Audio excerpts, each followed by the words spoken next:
Sometimes when what matters is their own hands. You want answers?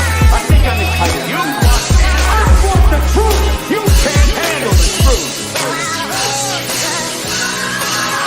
As you guys know, it is Drunken Chat, son.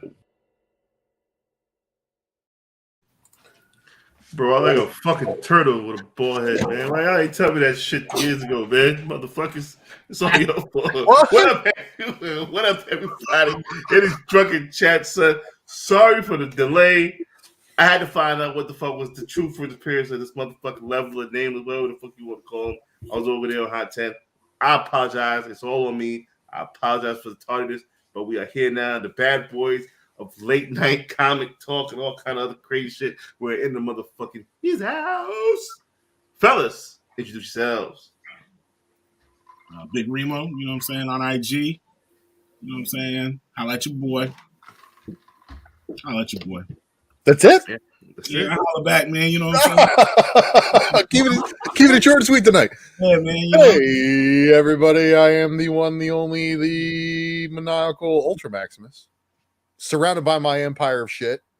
Every last beautiful piece of it. What's that? Every last beautiful piece of it. You know, again, I don't have money not because I'm poor. I don't have money because I make bad choices with it. It looks like you make some good choices there, yeah. You know, that's what everybody says, but I seem to think it's all poor decisions. But I surround myself with many enough of these poor decisions that it makes me happy. So, yeah. So, well, you're happy surrounded by what you love, man. This is true. Hello, everyone. It is the most innovative man and the innovative version, Blind Adam. Awesome Sauce Radio. How y'all doing? I love that. Blind Adam over there doing it live. Just in the bed, sleep. Oh, I fell some stairs. I fucked up my eye. Remember, I'm only stage 1 Zodiac so far.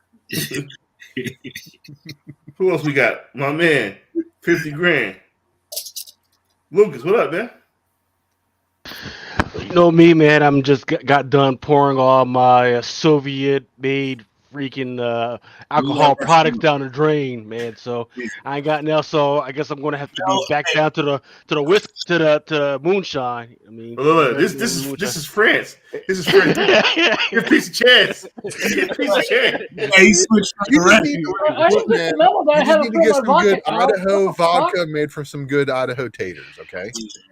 Yeah. Get you some shine. Yeah, just remember not to drink too much of that moonshine. It might make you go lose your sight for a couple weeks. If you were in my part of the mountains, you see all these nasty ass looking women, you want to go blind, man. That's all I'm saying. There's something wrong with that. Sight is overrated. But what I will say, man, is in honor of Women's History Month, I will be working on some type of, I won't say it's a matrix, but some type of thing where I will give an honor to some of those women who went before us when it comes to animations, and I will be proving that Adam was not the first in animated perversion, and some of the first animated perverts out there were women. So I'm going to be putting that out there sometime this month. All right. And also, Ninth One is in the building. Just woke up. Is he on mute? Hey, what's up, everybody? Y'all know who it is, better yet, what it is. We will do a B-sides tonight. Make sure y'all go and follow me on my YouTube channel. Just type in that name that you see right down there at the bottom. Follow me on IG as well. Same name that you see right there below my video, below my picture or whatever. And that's it, baby. That's all I need y'all to do. I'm gonna keep working on this B-sides. Oh, before you go, Monday, are you doing another Miles Morales Monday? It'll probably be a while before I do another. Bro, that shit was fire, bro. Yeah, I thought about doing another one, but I was like, nah. Just wait to the edge. Just wait to the edge of Spider-Verse.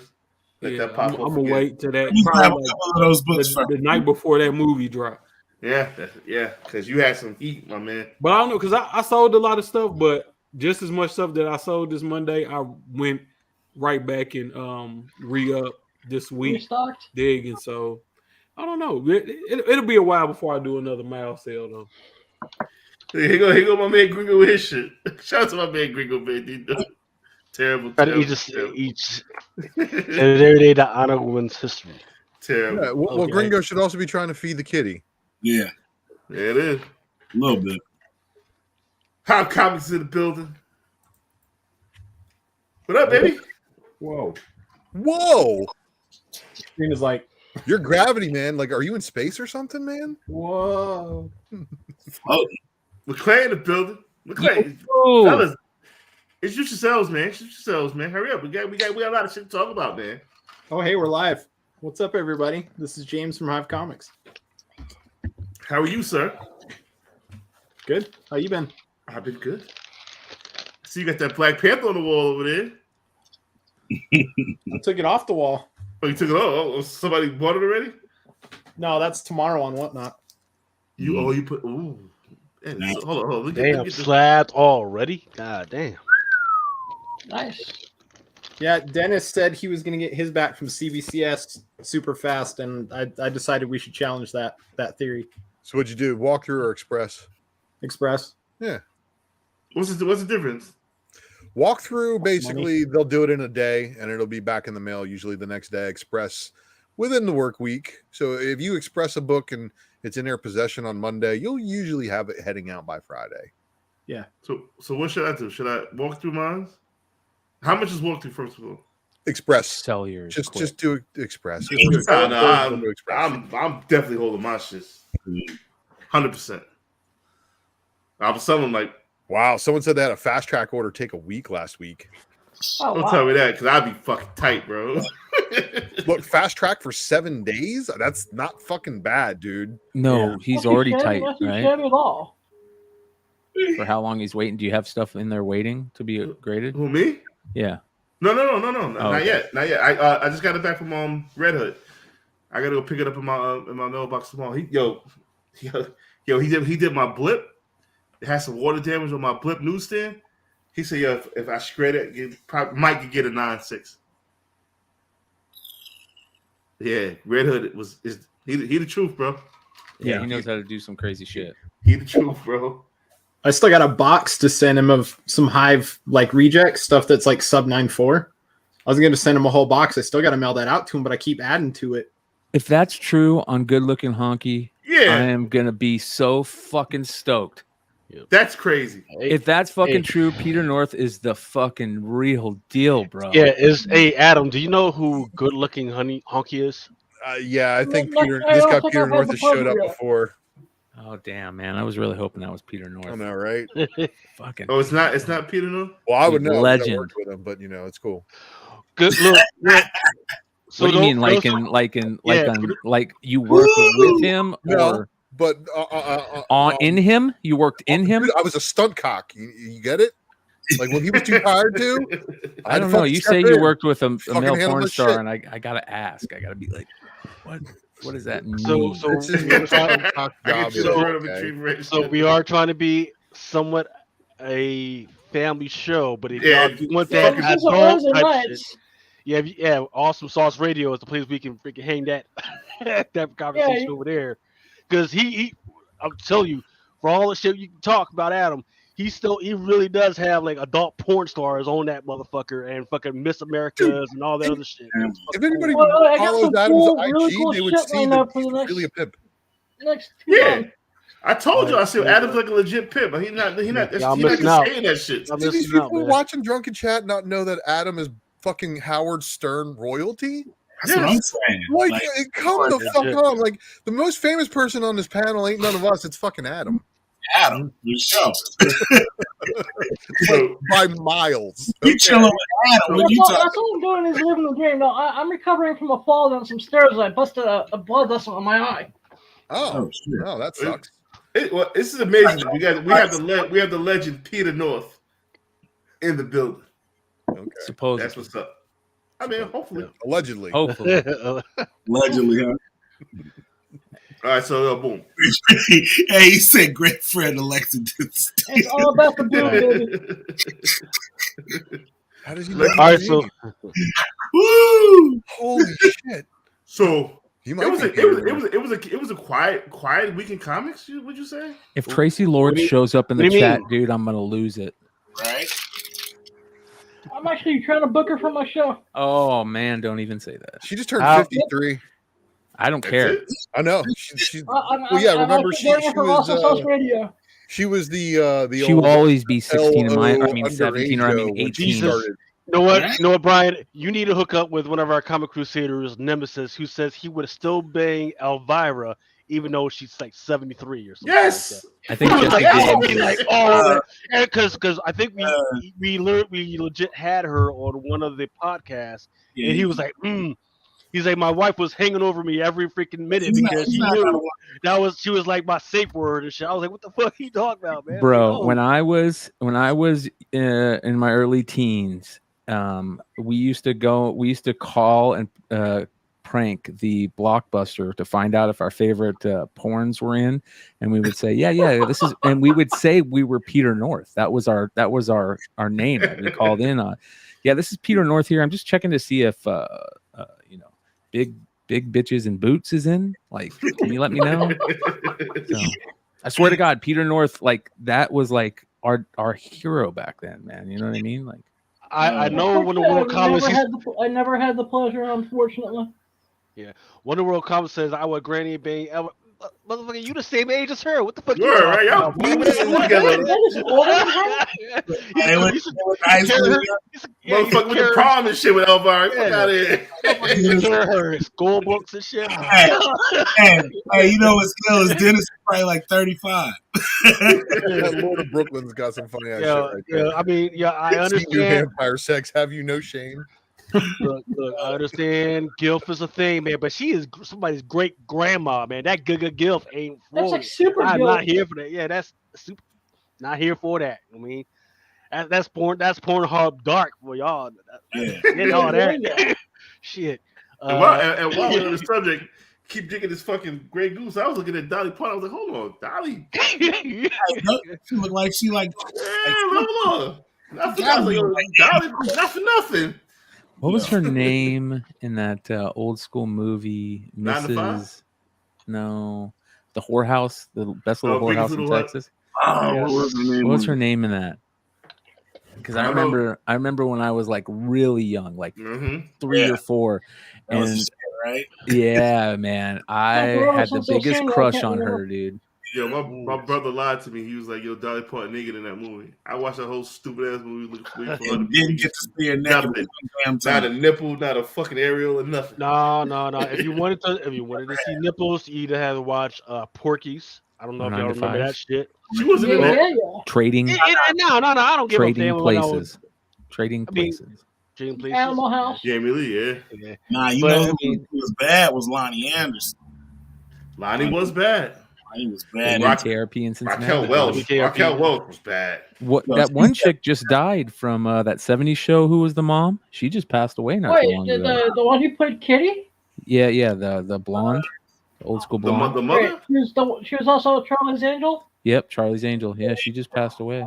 Hold on, the mother was the Charlie's Angel? Yeah, Get out of here. I yeah. know who you're talking about. I forget. Crazy, Shout out to but- AJ Benza and Fame as a Bitch, one of my Clay just took favorite us all podcasts. dark and shit. We were going over Nelson. Clay just went dark on us and shit. What the fuck, bro? Hey, what was that show he used to host? AJ Benson, what was it? It used to be the Hollywood show. Yeah, the Hollywood mysteries. And Mysteries and Scandals, baby. AJ Benza, man, is Tanya Roberts. AJ Benza is fucking old school. Every show, dude. He had like 4 syndicated shows, man. Yeah, he's Tanya Roberts yeah. died?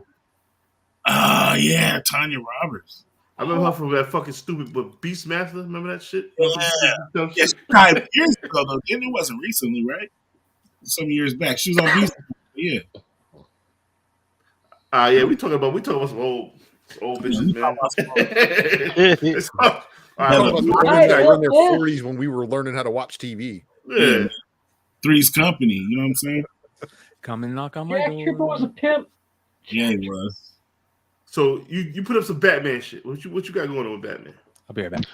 No, there's just you were talking about that there was no comic book Batman or comic books news this week, but I don't, DC I mean, doesn't count. yeah.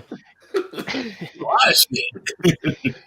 So here's where it got interesting this week. And once again, I always say, be careful of your sources, even if it's the Hollywood Reporter, even if it's I forget the name of Variety and Deadline, because they are owned by these entities that have a controlling interest in making sure that some of this stuff has success.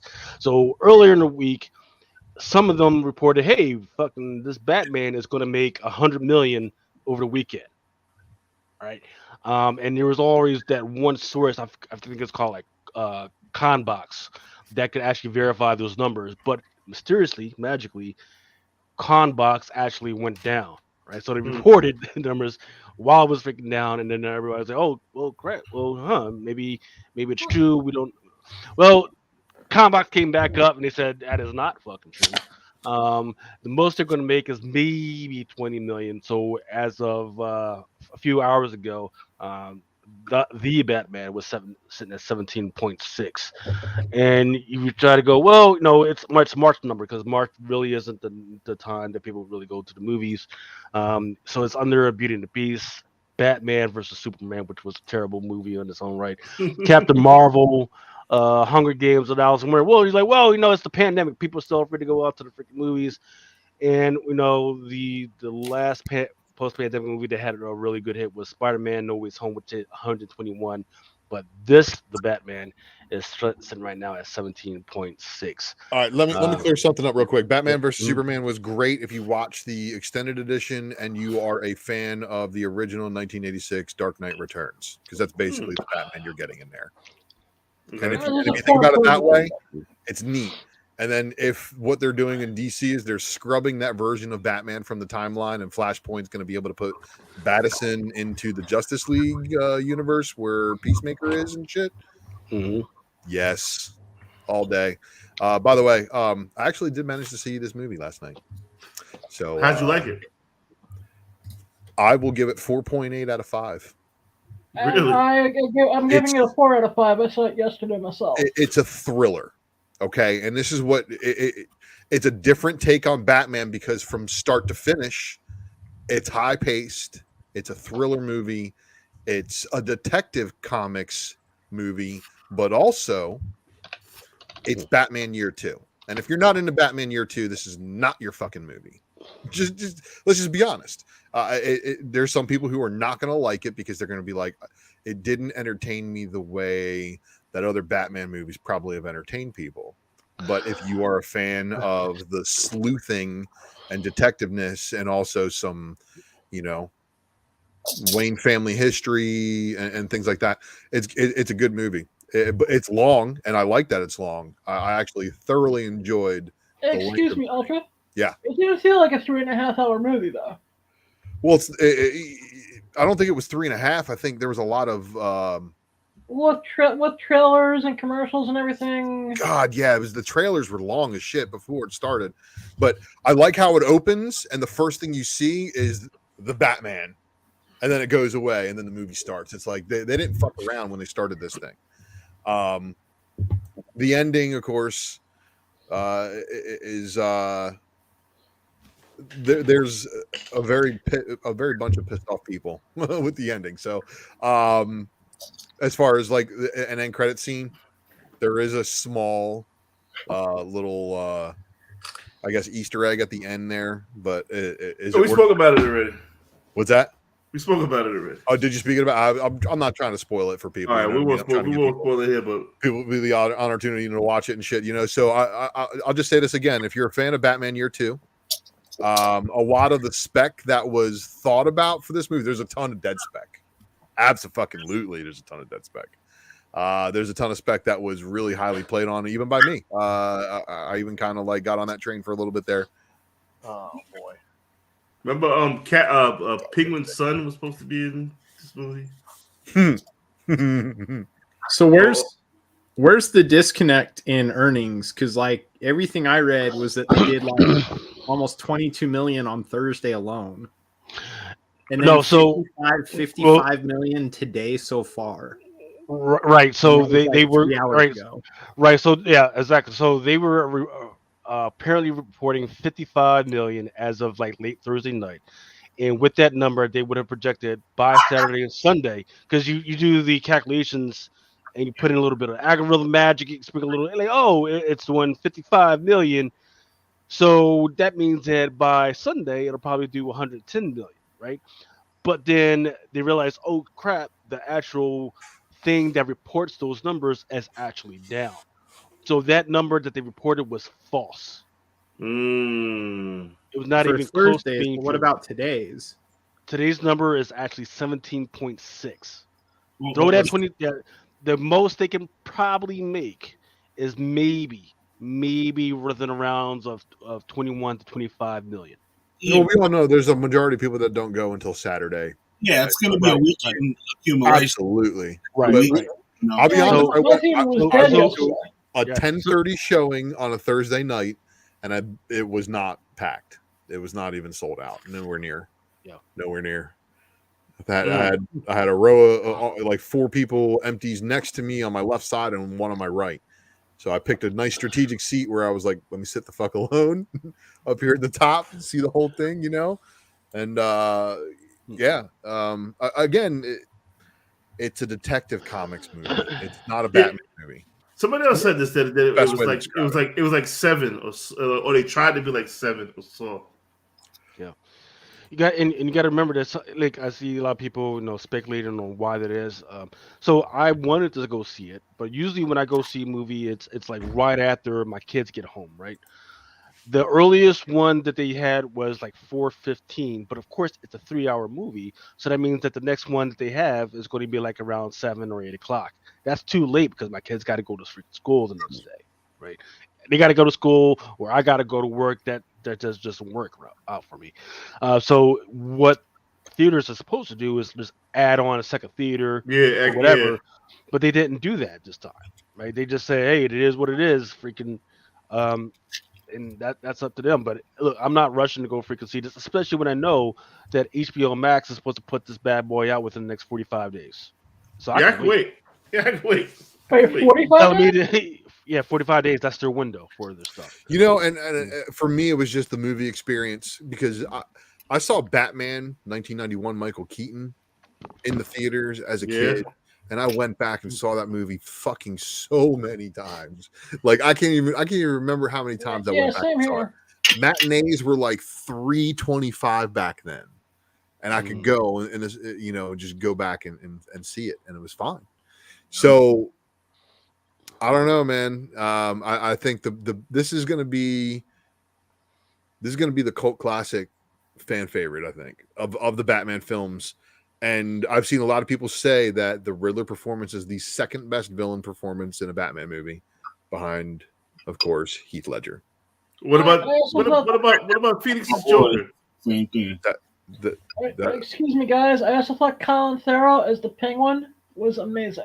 Yeah, and that's why I gave this movie a 4.8, is because the actual portrayals done by the characters, like even Zoe Kravitz did an amazing job as a Selena Kyle. Pulling off that kind of Selena's got that way about her, you know what I mean, like that attitude with just the way she carries herself and can go and do anything. And again, I don't want to spoil things that happen between them in the movie, but the chemistry is there, and I can see why Pattinson ended up plowing around the Batmobile after the movie. Yeah. I said this a hot 10. Fuck Paul Dano. I'm still mad at him for fucking There Will Be Blood. The shit he tried to pull on my man. Fuck him. I love that movie, There Will Be Blood. Danny Day-Lewis is one of my favorite actors, by the way. Yeah. Yeah. So it looks like they are having some type of success in some areas. So instead of trying to build on that whole DCU universe, which is, they said fuck that shit. Yeah, fuck that. They say, hey, let's just do these one-offs or these one-shots, and they're with these movies in their own particular universes and just see how it freaking works, right? But they're also going to be doing, they said, spin-offs on HBO Max related to this movie. They should stop. It's a spin-off They need to for the Penguin. They need to stop. I mean, look, they got Bottle and Lightning with Peacemaker, right? Which is great, right? But don't overdo it. Don't do Suicide Squad, which was I don't care what we as old men say. I'm gonna hurt some feelings, but even though y'all didn't like Suicide Squad 1, it had an impact on a generation of girls who love that Harley Quinn. That love that Harley Quinn and love the cosplayers. Yeah, but what about Birds of Prey? Did it have that same impact? I don't think No, so. because it was so much shit. You can't freaking sex a character up and give her all types of freedom and then tie most of her character to the Mr. Joker and then put more clothes on her that are shitty that nobody is freaking wearing. You can't do that. I tell you one thing. I enjoyed Suicide Squad too. It was fun. Yeah. I definitely part see. two. Didn't Yeah, they part two already was greenlight fun. a sequel? But it was for by this? then it was too late. Yeah, it was too late. Now I'm telling you, the fucking you have to make fucking Wonder Twins R-rated. I'm gonna fucking say this shit to the fucking grave, bro. Wonder Twins has to be R-rated. Oh wait, no. They got an F-bomb in here. What? In the Batman. What the There fuck was that? an F-bomb in the movie. They're allowed one. No, yeah, there was. Yep. Yep. I mean, R-rated is the way to go. R-rated is the way to go. I don't see why R-rated is not. You got fucking kids carrying guns. Cursing ain't gonna hurt. We be all right. A 14-year-old was killed over here yesterday, man. 14-year-old kid, man. See? So they're aware. Yeah, they're aware. Well, I can tell you right now, nothing is off the table with Flashpoint. Go ahead. They can take whatever they want with Flashpoint and align it into a universe and say, "Oh, this is post Flashpoint." So Flashpoint is that multiverse of madness? Basically, yes, and that's already been well established. That's kind of like the route that they're going, and that's why I think with Batman omitted from the Peacemaker episode and Cyborg omitted from the Peacemaker episode, it's because of this movie and because of the Doom Patrol. What do you mean omitted? He was supposed to be in it? Yeah, there was actually fill-in actors that played parts on the Peacemaker episode for both Batman and Cyborg. Really? Yeah, and it was reshot. And they were edited out. Okay. Like if you look at the shot, you can see where they would have been on the outside of everybody, like if they had done their little Justice League lineup or whatever. So, yeah. I think Chad Cage would have played with your booty, man.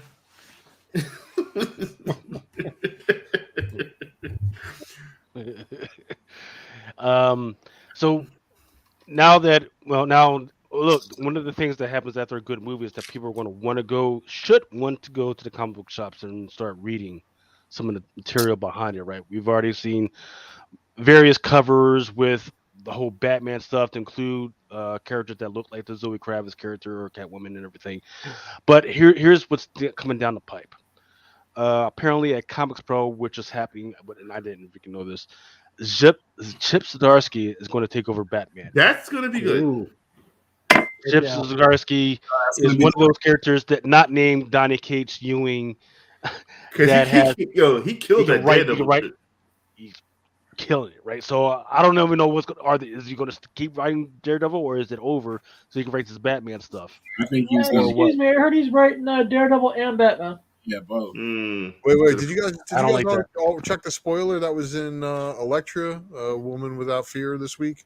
I'm sorry, Daredevil, the Woman Without Fear this week. There was a spoiler for Devil's Reign #5. It's like Marvel's editorial really fucked this one up. Are you guys ready for a spoiler? Okay. Yes, please. Matt Murdock got killed in Devil's Reign #5. So we're getting Elektra as Daredevil for season. Yeah, did you see the Elektra #100 cover? Shows her as Daredevil. That should look sick. Bartel. Yeah. So here's the problem with that. Doesn't really make any difference because in Elektra and the Hand, they have some type of resurrection waters like fucking Ra's al Ghul where they can bring things back of to life. course. It's a Marvel universe, first off. Death is a revolving fucking door. Yeah. And but apparently, apparently he gets murdered in his apartment once Kingpin remembers who Daredevil is. What you mean? Yo, this motherfucker can kick everybody's ass. You gonna fucking, I'm on the computer, you gonna kill me? Come on. What the fuck is that all about, man? Man, I go out at night and fight crime, man. You get killed in my apartment. Well, I'm taking a shit. Nah, Yeah. fuck out of here, man. Smokey over here taking a shit. They never gotta go like a G, man.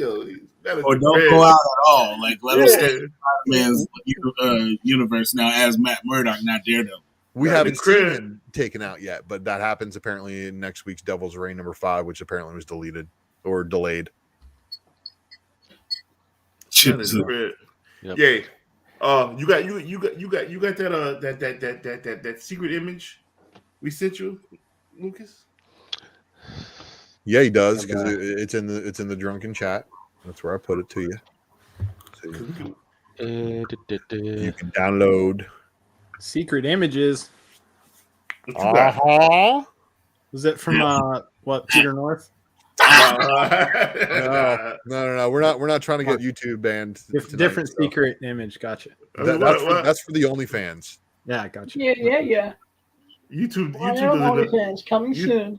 YouTube doesn't know we exist. What do they call it? The Patreon. That's for the Patreon. Yeah, that's the old name. OnlyFans coming soon. Is the Patreon. Okay, my man, Ninth Wonder hard at work over there. We got him. Look at the intensity. He is. Yo. Wow. Oh, I'm ready when y'all are, bro. Everybody, first off, we got to debut the new Wanted Comics exclusive Hulk #6 in Yuckly. And here you have it. And that is that the Titan? That is indeed Titan versus Hulk on the cover. There he is. There's I don't know if Drew's still in the live chat, if he can give us the breakdown on if there is going to be I think there is going to be a Virgin set as well as a trade dress. Yeah, this is the Virgin right here. Yeah, of the course. trade But dress. he didn't have the trade art to give us so we don't have that to actually show tonight. But this is the artwork by Inyuk Lee that was used for his exclusive. So wantedcomics.com, make sure you bookmark them, make sure you follow them on Whatnot, even though they had a Whatnot crash tonight. I had a Whatnot crash tonight too, so my sale is up in the air again. Shitty. But I think we need to bring up Whatnot a couple times tonight. Okay, possibly. But yeah, everybody make sure you bookmark it and save it, and make sure you Is this the first cover of Titan, or is he in on that 1 in 200? Because I seen the 1 in 200, but I really didn't pay attention to it because I'm not 1 in 200 copies of this shit. Yeah, on the 1 in 200. I think he's on. I think there's another couple of covers he might end up being on, but we'll see. Supposedly, Titan is the strongest Hulk ever. Okay, go on. Yeah, this is look. It's Donny Cates spec, everybody. Yet until Omega Titan. Yeah. Yeah. Super Saiyan Omega Titan after Until that. Starship Titan Hulk. fucking Badass, Queen Goblin, though. Queen Yeah, Red Goblin shit. I'm good, man. And of course, cool comic guy with the dopeness. And I wasn't really gonna say nothing to nobody because we don't know for sure yet, but you know. But we're right now in alternate universe Hulk territory with Starship Hulk. So if that doesn't confuse the fuck out of you already, I don't know what will. No, I'm about to give these hands live. Remo. Give it to him. Hey, what y'all do, man? You got it, man. Hey. Yo, give it the hands, man. Like one of the hottest new segments in comic speculation right now is called the B-Sides with my man Ninth Wonder. Are you ready, my man? muted. Yeah. I'm ready. Let me turn my screen. So, as we prepare for the B-Sides for my man Ninth Wonder, his B-Side presentation has been on fire. The world is noticing my man Ninth Wonder. Are you guys ready for the B-Sides? Do I got a full screen? What am I doing at the stream? Yeah, just add my screen and good money. I bring everything. Let's up. do it. Nice busy pot on one night. When an What they say? Knife busy buying everywhere. Oh, don't, shit. don't you worry about that. Man. That's the plug. Gotta have, hey man, look, you gotta have inventory. You gotta keep that inventory up, especially if you Got to keep the Yeah, inventory yeah. up. like that. Man, it gotta be. I had to talk. It gotta be some type of self-help class for the amount of comic books that we buy, man. It's ridiculous because. yeah. Oh, So you going down this road? I forgot you going down this road. Yo, that's this week's stat. Right here. look, man. First, let me just say, huge. I don't even know really how to say this, but you know, my thoughts and prayers go out to the people of Russia and the people of Ukraine. No citizen wants to be a part of a war. Hell, even people in the military don't want to be a part of a war. So you know, the world is definitely feeling for people in both of those countries right now. But we're not here to politicize. We collectors, and we're gonna do what we do, man. Whenever we see a lane in the market, we're gonna hop in it and we're gonna do our thing. Um, of course, you know, the way Russia is being looked at on the world stage right now is that nobody wants nothing to do with Russia. So that just got me kind of thinking about what's some different items, you know, in the comic book space that I might want out of Russia that, you know, might be harder to get now that you know, you really don't have anything going in, you don't really have anything coming out of Russia. And this is one of those things. This is Red Son, Superman Red Son, the Russian printing. No point in running to eBay. It's not something that you just go easily find or something like that. But if you have some bookstores in your area, I would definitely recommend. You know, y'all hear some music in the background or a TV? Yeah, I'm about to say, what if you got this casino music on, man? You make me fucking have flashbacks of my birthday. That's the StreamYard music.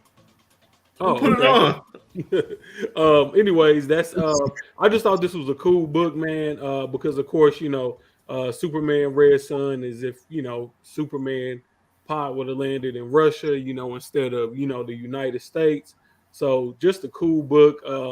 Very, and I like the art, you know, with the, you know, with the Russian lettering on there instead of, you know, the American, you know, the American trade dress. So very interesting book all around, you know, good story. You know, it's definitely one that, you know, it's gonna be a difficult find if you can come across it.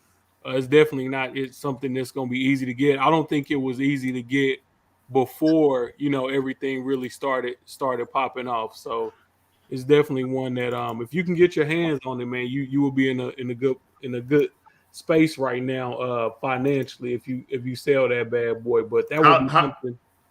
Holla at Rob's comments. I'm pretty sure you got. Eric Hurd. So just Eric Hurd, you know, the visual mastermind behind Drunken Chat. Yes, sir. Has made many logos for people in the community. Comic book letterer and artist. All around great guy. And like I said, man, Drunken Chat co-conspirator. This is the exclusive that he did for Almost American, which is a story about a couple that are Russian spies that want to defect to America. Me personally, I love, you know, history. I love a good war story. The Cold War has always been a very interesting thing to me. And I thought Eric knocked that out of the park with this cover with Reagan and Gorbachev, however you say his name. And so I just kind of went through and we're looking at different comics, you know, where they kind of had that USSR flag somewhere on the cover of the comic. And this one just kind of popped into my mind instantly. Just because I knew, you know, automatically when I started doing this, that just one of the first things that came to my mind because Eric hooked me up with a copy of this for myself because I wasn't able to get it because they sold out like pretty quick on the website back when they came out. So another Another one y'all might want to look for. I'm pretty sure you can find these on eBay. Like I said, a good history piece here, and this is actually something that I thought would have been. I thought Department of Truth would have kind of went down this, this Yeah. lane, dealing with Russia, but surprisingly, they haven't, man, and they don't have any, Not covers with Russian influence either. So I kind of not yet. found that interesting. Not yet. That would have been a perfect fucking Department of Truth cover. Yeah, it would. Yeah, it would. Yeah, that would have been with the little X's over the eyes Yep, and all of that. absolutely, Yeah, that would have absolutely. been. I just texted Eric Hurd. Where the fuck's my copy at, bro? I ain't got nothing for you, man. You I gonna have to actually get got on. a copy of that. That's pretty sweet. What happened? Oh, we lost him. We dropped. See, talking shit. Yeah. Got banned. Yeah, Russia got him. Got him. See, yeah. Got him. They sent Yeah. their bots. Yeah, they're Yeah. already in here, Fucking- right? Aren't they already in here? Hey, we're talking about Russia and the bots ain't fucking. Yeah, with us. fucking hockey. Hockey in the bed, my man. Knife, man. Come on, hockey. Look, I could have. I could have told y'all before that was going to happen. That type of shit happens, man. Because how many times have I censored myself from talking about China? Welcome to y'all. Trying for here in Russia, man. Freaking, even when we were fucking around on Awesome Sauce, they freaking pop in on over there, man. So Fucking hockey got you, son. Yeah, hockey fucked me up though. Last one's up. Hockey got my man Knife. Let's say hockey's revenge. I'm gonna throw this Mac out the window, man. Don't play I don't know if you want to do that, bro. hockey. Those Macs are your savior on whatnot right now, man. Trust me, you don't want to be on anything other than a Mac. You right about that, brother. So I'm gonna have to buy a Mac. Yeah. Okay. All right, back to the presentation, man. We got the Russian Ultimate Fallout 4. This was a free comic book day book that came out in 2020. Every time I've seen one of these on eBay, if it was graded, it was no more than a 9.4, and it's not many graded. It's probably only like 8 of them graded. Raw copies are always beat up. If you were lucky, you probably hit up Josh Allen, aka International Comics, and he was able to get you, a decent copy. I know I did personally, because you might as well if you don't have one of these, you might as well just give up all hope, because I don't see this getting through no time soon. But a very interesting book, just in the fact that it's definitely low printed. And I wonder why they chose this cover instead of the regular cover that they normally put on the free comic book days. But it was a nice little twist. If you really like this, if you like the 1 in 25 artwork, this is another, well, not cheap, but I mean, compared to a book, they can run you tens of thousands of dollars. It's another way around to getting one. I like this one a lot. I think this is a cool book. Yeah, this was a super cool book. I didn't even try to haggle with Josh on this. He told me his price, and I was like, "Yeah, just let me get PayPal, that, bro." Yeah, we're not even gonna talk that. about. We're not even trying to negotiate. Just send me the book, bro. Let me get all right, that. let me see if I can do this without closing my screen out. Fucking Josh and Rob got me all buying all kind of foreign shit, man. Well, I actually got. I don't want to talk about it till 9th is done, but when 9th is done, I got something I want to say about that. We got something cool to talk about that we just thought about the other day. Sounds good. Talking about Russell Wilson to the Washington Commanders. Bro, Skins fans want that to happen so bad, man. They want Russell Wilson so bad. Then when you can't get no other players because your quarterback taking up all your cap, I'm like, man, I wish we could get rid of Wilson. It's gonna be a Donovan McNabb situation all over again. Jesus, pretty much, man. Skins fans they're gonna be forced to live in misery for the rest of their lives. Like, I'm sad my dad had to die a Skins fan, just miserable. I'm sorry he passed away, man. He couldn't even wait till they changed over to the comms. No, knowing him, he would have been mad that they changed the name. We're still trying to figure out the nickname. Is it going to be the comms, the commies? You know, Commies for sure. The fans are all going to be yelling commies, dude. That's going to be their chant. Interesting. I forgot what did it the Washington Commanders. they should have just kept it Washington. All right, you can bring my screen back up. I got it. We just gonna work with it like this. This is Punisher Soviet #2, the 1 in 25. I just kind of felt like this looked like an old wartime poster. Yeah, kind of had those Soviet. I like this. Those Soviet colors on there. Yeah, it's a pretty dope cover, man. The storyline is not necessarily like it's not like Punisher.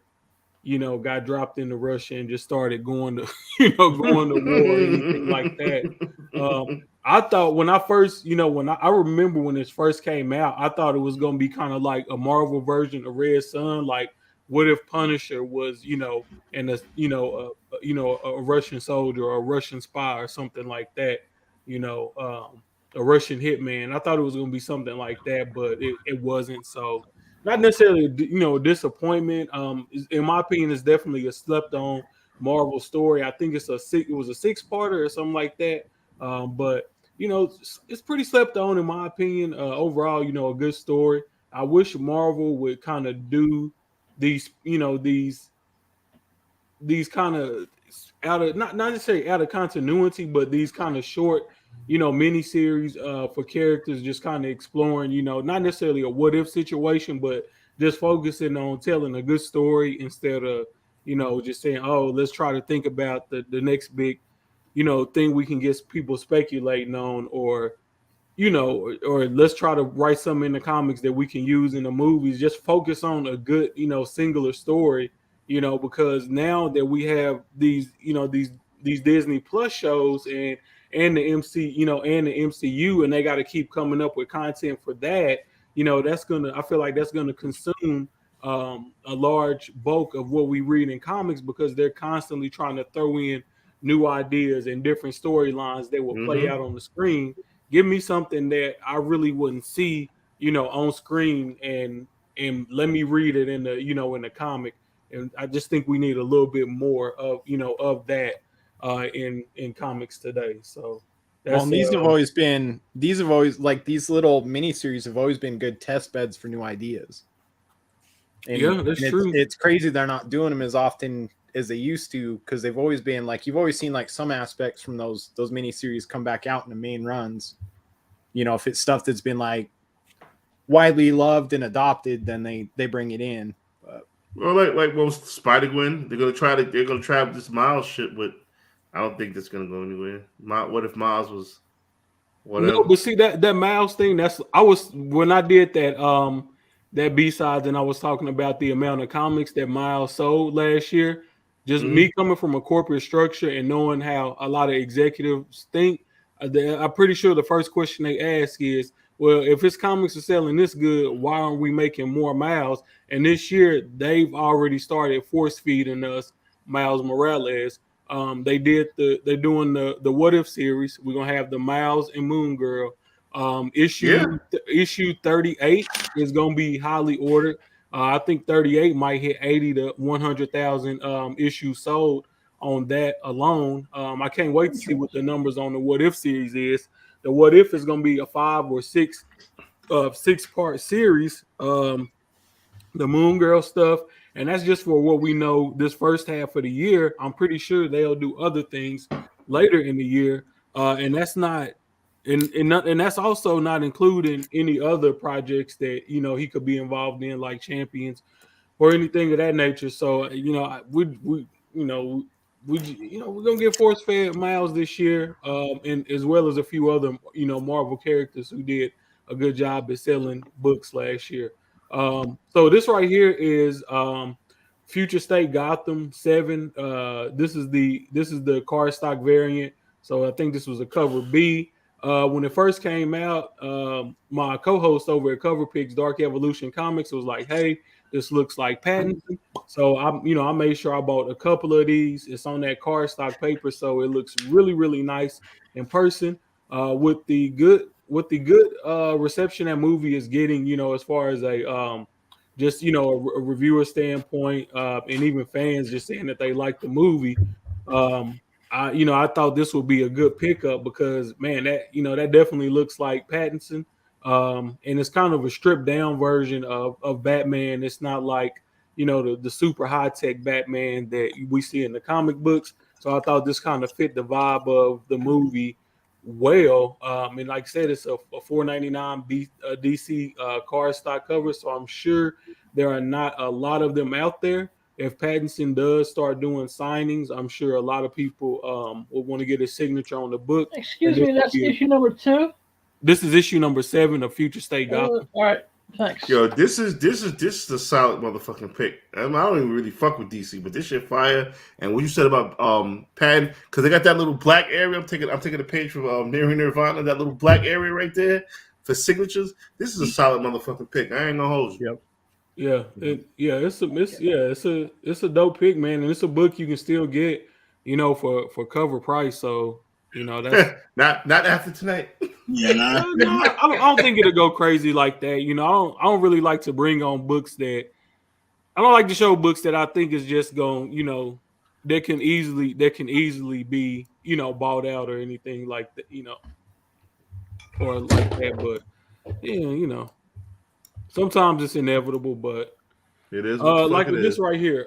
I know a few weeks ago we were talking about Miles for whatever reason, and we were also talking about first appearances, and I noted that Miles is not named in Ultimate Fallout 4. Correct. He's not named in Ultimate Fallout 4. He isn't named until All New Spider-Man issue 1. Now, here's the thing about it. In this issue, his mom calls him Miles.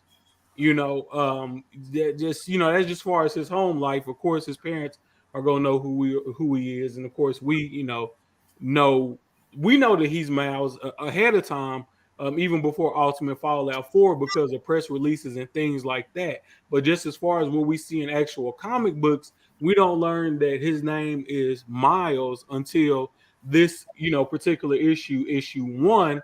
And the thing that I think people forget is that while these books come after Fallout 4, Ultimate Fallout 4 is after the Ultimate Fallout 4 is in line with about issue 4 of All New Spider-Man. So All New Spider-Man, if you were reading this as far as making sure everything lines up in the timeline and continuity, you will read All New Spider-Man 1 through 3, I think, and then you will read Ultimate Fallout 4 in issue 4 of All New Spider-Man, and then in issue 5, that's where Miles actually gets his suit. Yeah. Which a lot of people have said that this book, shouldn't be getting the hype that it's been getting recently, and that it's not a key. All I say is download the Marvel Unlimited app, read these books in the order I'm telling you to read them, and tell me, in my opinion, 5 is a bigger book than Ultimate Fallout 4 and this first issue of All New Spider-Man, because this is the point where Miles actually becomes a superhero. Before this, he's just a kid running around in a suit. Nobody knows who he is. He really, if you look at the first 3 issues of All New Spider-Man, Miles is pretty much going over how he got his power. It's more of an origin story than any, more of an origin story than anything else. Now 5, that's kind of where the game changes, because in 5, he meets, of course, he meets Nick Fury. He meets some of the Avengers, and he gets his suit. His most popular, his most well-loved suit. In Ultimate Fallout 4, Miles is only he's only in in a couple of pages. He basically, beats a few guys up. It's people out in the street, and they was like, "Oh, I thought Spider-Man was dead because, of course, the death of Spider-Man came before this." And somebody was pretty much like, "Hey, you had a line for wearing that suit, whoever you are." And that's why Miles has this kind of deer in headlights moment after he beats up the bad guys and he's kind of on the rooftop chilling. He like, dang, maybe I am foul for wearing this suit. But Miles getting this suit was a big deal within this storyline because this was kind of like, all right, kid, welcome to the big leagues.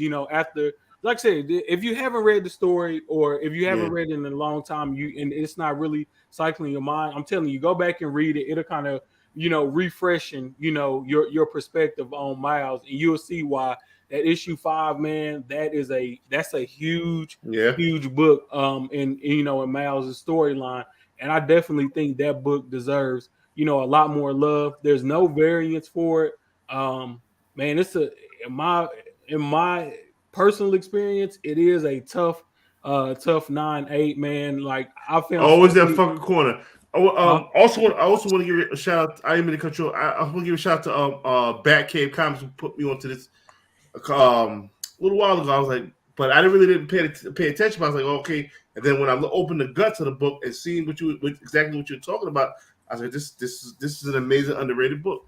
Yeah, and now especially with them changing his suit out, I feel like, in my opinion, that makes this issue even more important because he's been running with that suit, for 10 years, and for them to switch, the suit out, I think that's kind of underrated. Like, as far as the story goes, I'm not speaking on speculation or what we could see in the movie or anything. I'm just looking at this from a comic book reader who's invested into the story, into the characters, and how they become who they are. And I feel like if they do the story the right way, and Miles starts out with a makeshift suit, and he ends up getting this suit at some point in the movie, and especially if it comes from Samuel Nick Fury, like, that's gonna be a badass moment, and I think everybody will fucking want to flock to run and try to get that book. So you're gonna hear people out here saying, "Oh, no, that book shouldn't be worth nothing. That shouldn't be a key." That book is serious, bro. Like, that book is not a punk at all, man. Y'all should definitely keep your head on the swivel. People are saying the prices on that book is high right now. Trust me, if you can get a near mint copy of that book, bro, I would definitely pick it up, even at the prices right now, because eventually Sony, Marvel, Disney, somebody gonna have to jump from the frying pan into the fire, and they're gonna have to do a Miles movie. And like I said, this is gonna be one of those issues where people gonna be like, "Damn, I passed over that book so many times." That shit was a $75 book at one point. Hey, is just because he's not in a Miles suit, does that mean he's not Spider-Man? Well, see, here's my thing. Miles is I'm not disagreeing with you, because I do. Yeah. Let me preface this by saying I'm not saying that to disagree with you, because I agree with you. I love book 5 too. But I'm just like, throwing it out there as for conversation. A lot of people say that that Ultimate Fallout 4 and that number 1 aren't good books because he's not in his suit yet. But isn't Miles Spider-Man? So it doesn't matter which suit he's in to be Spider-Man? Well, no, see, that's always the argument that me and Mel have made, is that Miles is not Spider-Man. Yeah. I feel like he's Miles. He's Miles. Nobody calls him. If you say nobody calls Spider-Man, he's Spin. Fuck Spin. to the baby. He's Spin. If you ask one of us and you say Spider-Man, we're gonna say Peter Parker. We're not gonna say Miles as fuck. Miles is Miles, Miles. And that's my thing about it, is that Ultimate Fallout 4. I'm not saying if you got an Ultimate Fallout 4, you should sell it now, or you shouldn't buy Ultimate Fallout 4. Clearly, that's his first appearance. But the way my mind works is, I just don't spec off a first appearance. I'm actually dedicated to the story. I believe that key moments matter because here's the thing about it. If we watched a movie and the only thing that mattered was the first time we saw that character on the screen and no thought went into anything else, then what would be the point of watching the movie? And I feel like there are key moments in books that matter more than the first appearance. Is just that the way the comic book industry has been set up now is that first appearances drive sales. Whatever drives sales is what's looked at as the more important books. And I'm not telling anybody else to change their collecting strategies. What I'm saying is, as far as me and my collection, we want first appearances, but we also want key moments as well that we can see played out, on the movie screens, or when something happens in the future in comic books, such as them changing Miles' suits. You like, whoa, that's a pivotal moment. They changed his suit after 10 years of him having his suit, him being on the front of magazine covers in his suit, him being in video games, trading cards, on Funko Pops, action figures in his suit. Only thing I'm trying to tell people is that is a huge moment, and that should not go, that should not be taken. Well, you know what's funny is that we all know this, but we don't talk about it a lot. We do every once in a while, but origins used to be just as important as second appearances. Yes. You know, it's more. There were more. There were more than second appearances. Nobody gave a fuck about second appearances. It was the first appearance and then origin. The only first appearance we cared about was Wolverine, and then we cared about the origin story for everybody. It didn't even Spider-Man 252, first appearance of the black costume, of course, tied with some other books. But Secret Wars #8, look what that sells for, and it came out 10 months after 252, or 8 months after. It was like a long time after. Yeah, everybody used to think that Secret Wars 8 was the first black costume. In continuity, it is. But it's the origins, how Peter gets the suit. And so you did a good job convincing me, and eBay is now 6 copies lighter than it was. I just think it's an awesome book, man. It's like, why wouldn't, like, if you're a Miles fan and you're a Miles collector, why wouldn't you want? Yeah, why wouldn't you have that? Yeah, why wouldn't you want that book, man? That's an awesome book. Now you gotta be. I do feel like as collectors, I mean, I put this more so on the content creators and especially content creators who make lists and things of that nature, who push different books. I feel like, okay, I understand you gotta create content, right? But you can create content and also be educational. Educate people on what they are buying. Just don't say, "Oh, well, I'm gonna push this book because I got 50 copies of it sitting in my warehouse that I need to blow out." Educate people on why this is important. Go back and read the story, share the slides. Just don't. I'm not trying to but it's always a better way. That's all I'm saying. Y'all done turned freaking Ninth Wonder from Minister Farrakhan comics to freaking I would fuck somebody up. I just feel like it's like get MJF style people in a minute. Yeah, it just, and you know what? It's a part of it is just like the shit happened with Brock earlier this week, bro. I'm like, all I can do is shake my head, honestly, at the end of the day. And I'm glad BGA called it out because that's ridiculous, bro. You gonna make a list and put your own damn book on he didn't do that though. Key did that. I don't care, Key, whoever.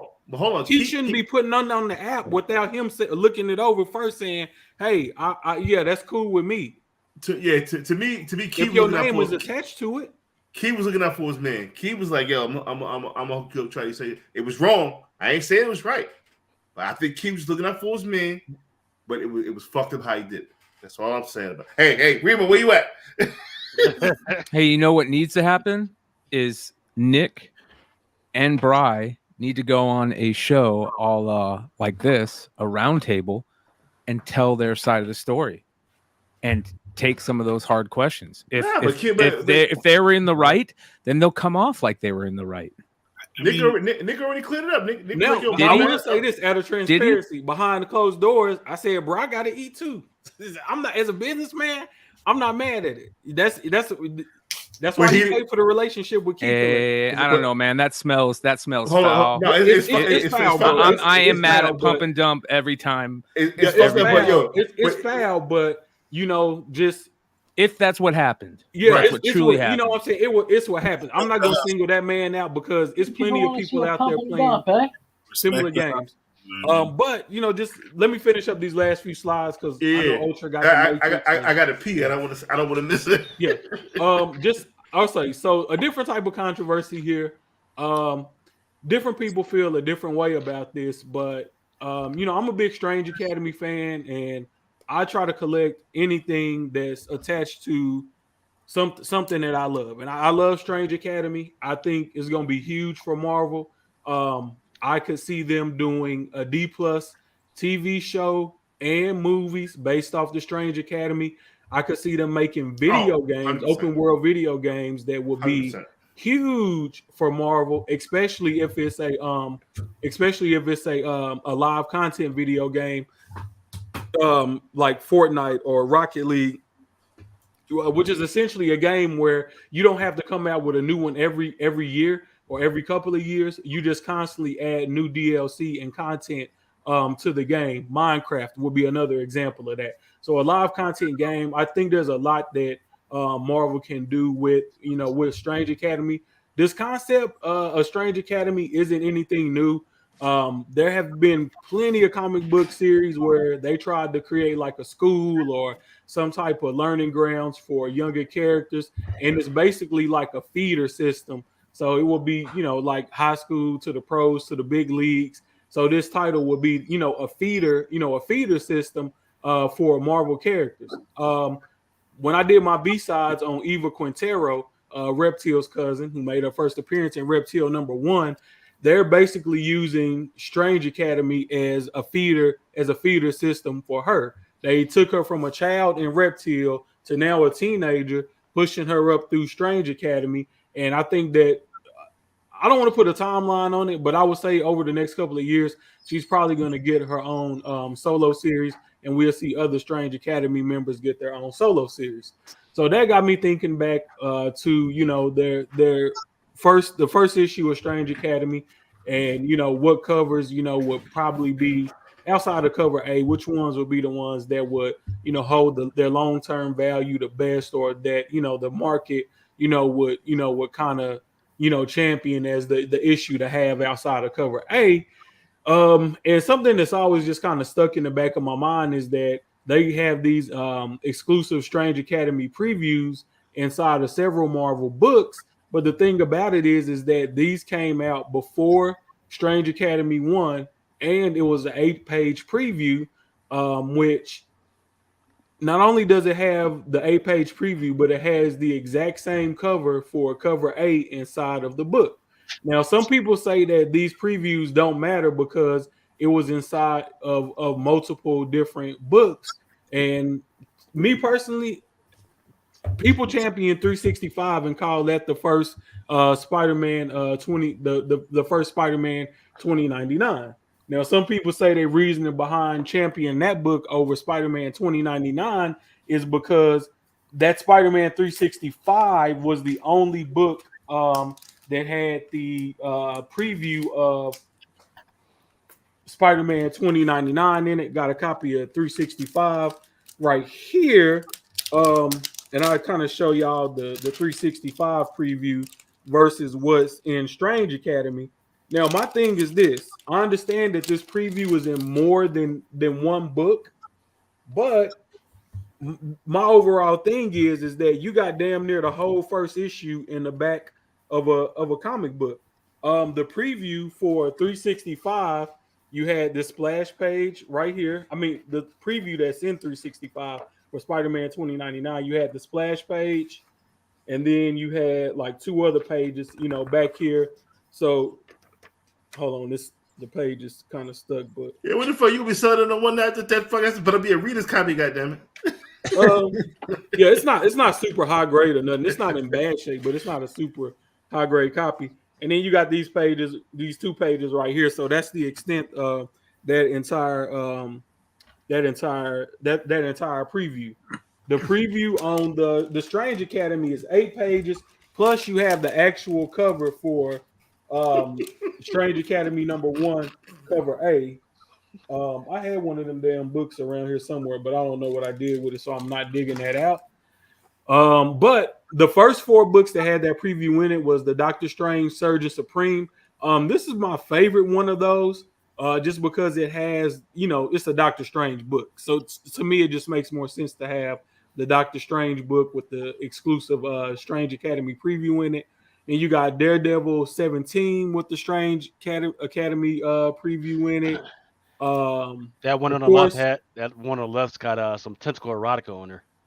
Thor #2, which is a key book, I believe.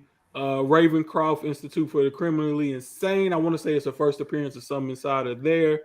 That More one, tentacle- all of those more- came out on the same dates. And then you had these book. They had a few other books. Ant-Man. I think Ant-Man and Wasp #1. Avengers 30. Miles Morales 15. And then every later printing for Thor 2 had the preview inside, except the third. Is it third, fourth?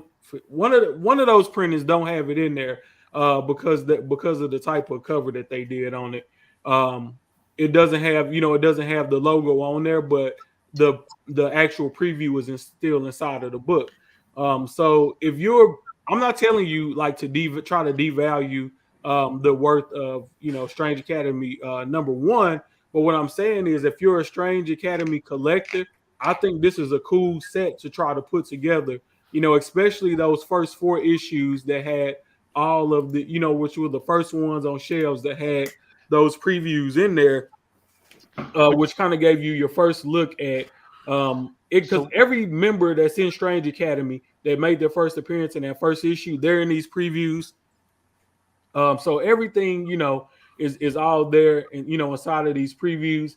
And just my train of thought is that if 365 is first 2099, then these books are the first appearance of all of those characters that made their debut in Strange Academy. Some people disagree with that. They say, oh, well, since it's multiple books that this preview was inside of, it disqualifies it. But which one had the highest ratio? Yeah, 1 in 25 was Thor. Thor 2. Doctor Strange had a 1 in 25. Oh, it did? Yeah, the Doctor Strange had a 1 in 25. The Thor had a 1 in 25. Yeah. Thor, hey, hold on. Let me say something about the Thor. Thor had a 1 in 25. Also, first appearance of Black Winter. Also, the first. They alluded to DC versus Marvel in this new generation where they had the name. That ain't Black Winter in there, bro. Huh? That's not until 4. Black Winter's in it. Not in 2. Yeah, he is. Yeah, 2 is the. Are they talking about him in there? Yeah, and they show him. They show him in the story. And they have like Superman and they're like running through like a town. So if Marvel and DC decide to do something again and Cates is a part of it, that book goes crazy. So why did Thor 5? I don't mean to go sidetracking here, but why did Thor 5 and Thor 4 get all the heat then back in the day? So I think that's when he actually appeared. Yeah, first full. Yeah, because they like stretched out. Alleged cameo inside was like the fall. Yeah, because like 4-second print was like the heat book for a while. Because it showed him informed. It showed him. Remember, it was like he was looking ill, and everybody wanted to get that shit slabbed. Okay, so for that Thor #2, there was a Klein design variant. Then there was the Thor #2 Inhyuk Lee 125. There was a second print. There was a third print, and I don't see the 4th and 5th, but I do see the 6th print. So there is one of them prints didn't have the exclusive Strange Academy preview logo on there, but it's inside the book. And then the ones that had ratio variants, Ravencroft had a 1 in 25 ratio variant. a heater, right?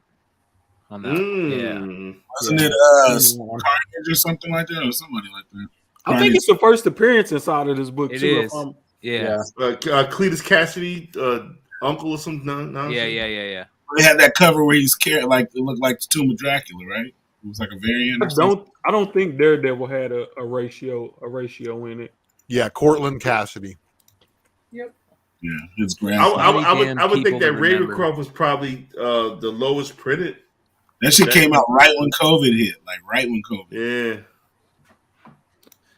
Dennis, have a good one, brother. Good night, Have a good night, Dennis. He's out, Dennis.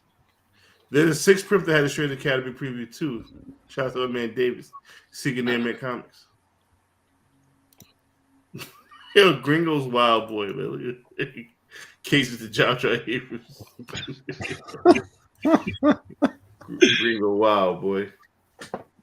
Yeah, so 17 didn't have a ratio to it. It just had the cover A, and that was it.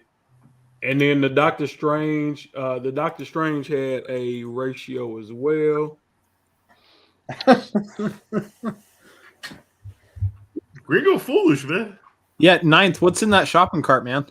Yeah. Hold up, man. See, y'all asking the wrong question. Do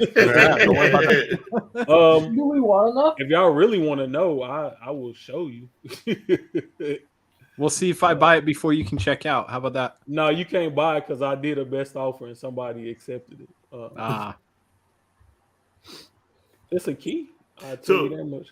Oh yeah, let me see this. Death actually the Surgeon Supreme, man. That was terrible. Yeah, this search engine is terrible. See, Oh, there you go. That shit brought up the damn trade. Yeah.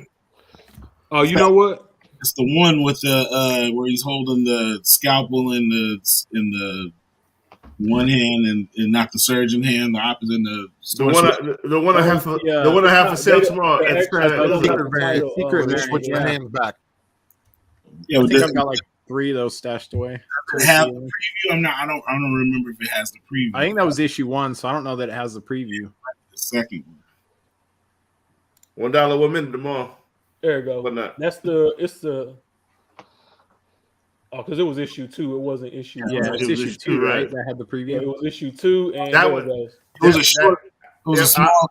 It was like a 1 in 10 though, or something like. That's a 1 in 25, right?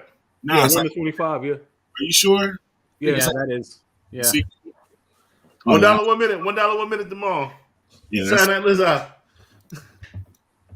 That's hard right there. And it's a C. It's a C too. These C's and B's, they don't got the logo on there, but the preview is in the book. I did check with a couple people that had some of these variants just to make sure. That's a good clear. Yeah, that's nice. And then I went to a few shops just to make sure that that the cover B's and stuff had it in there.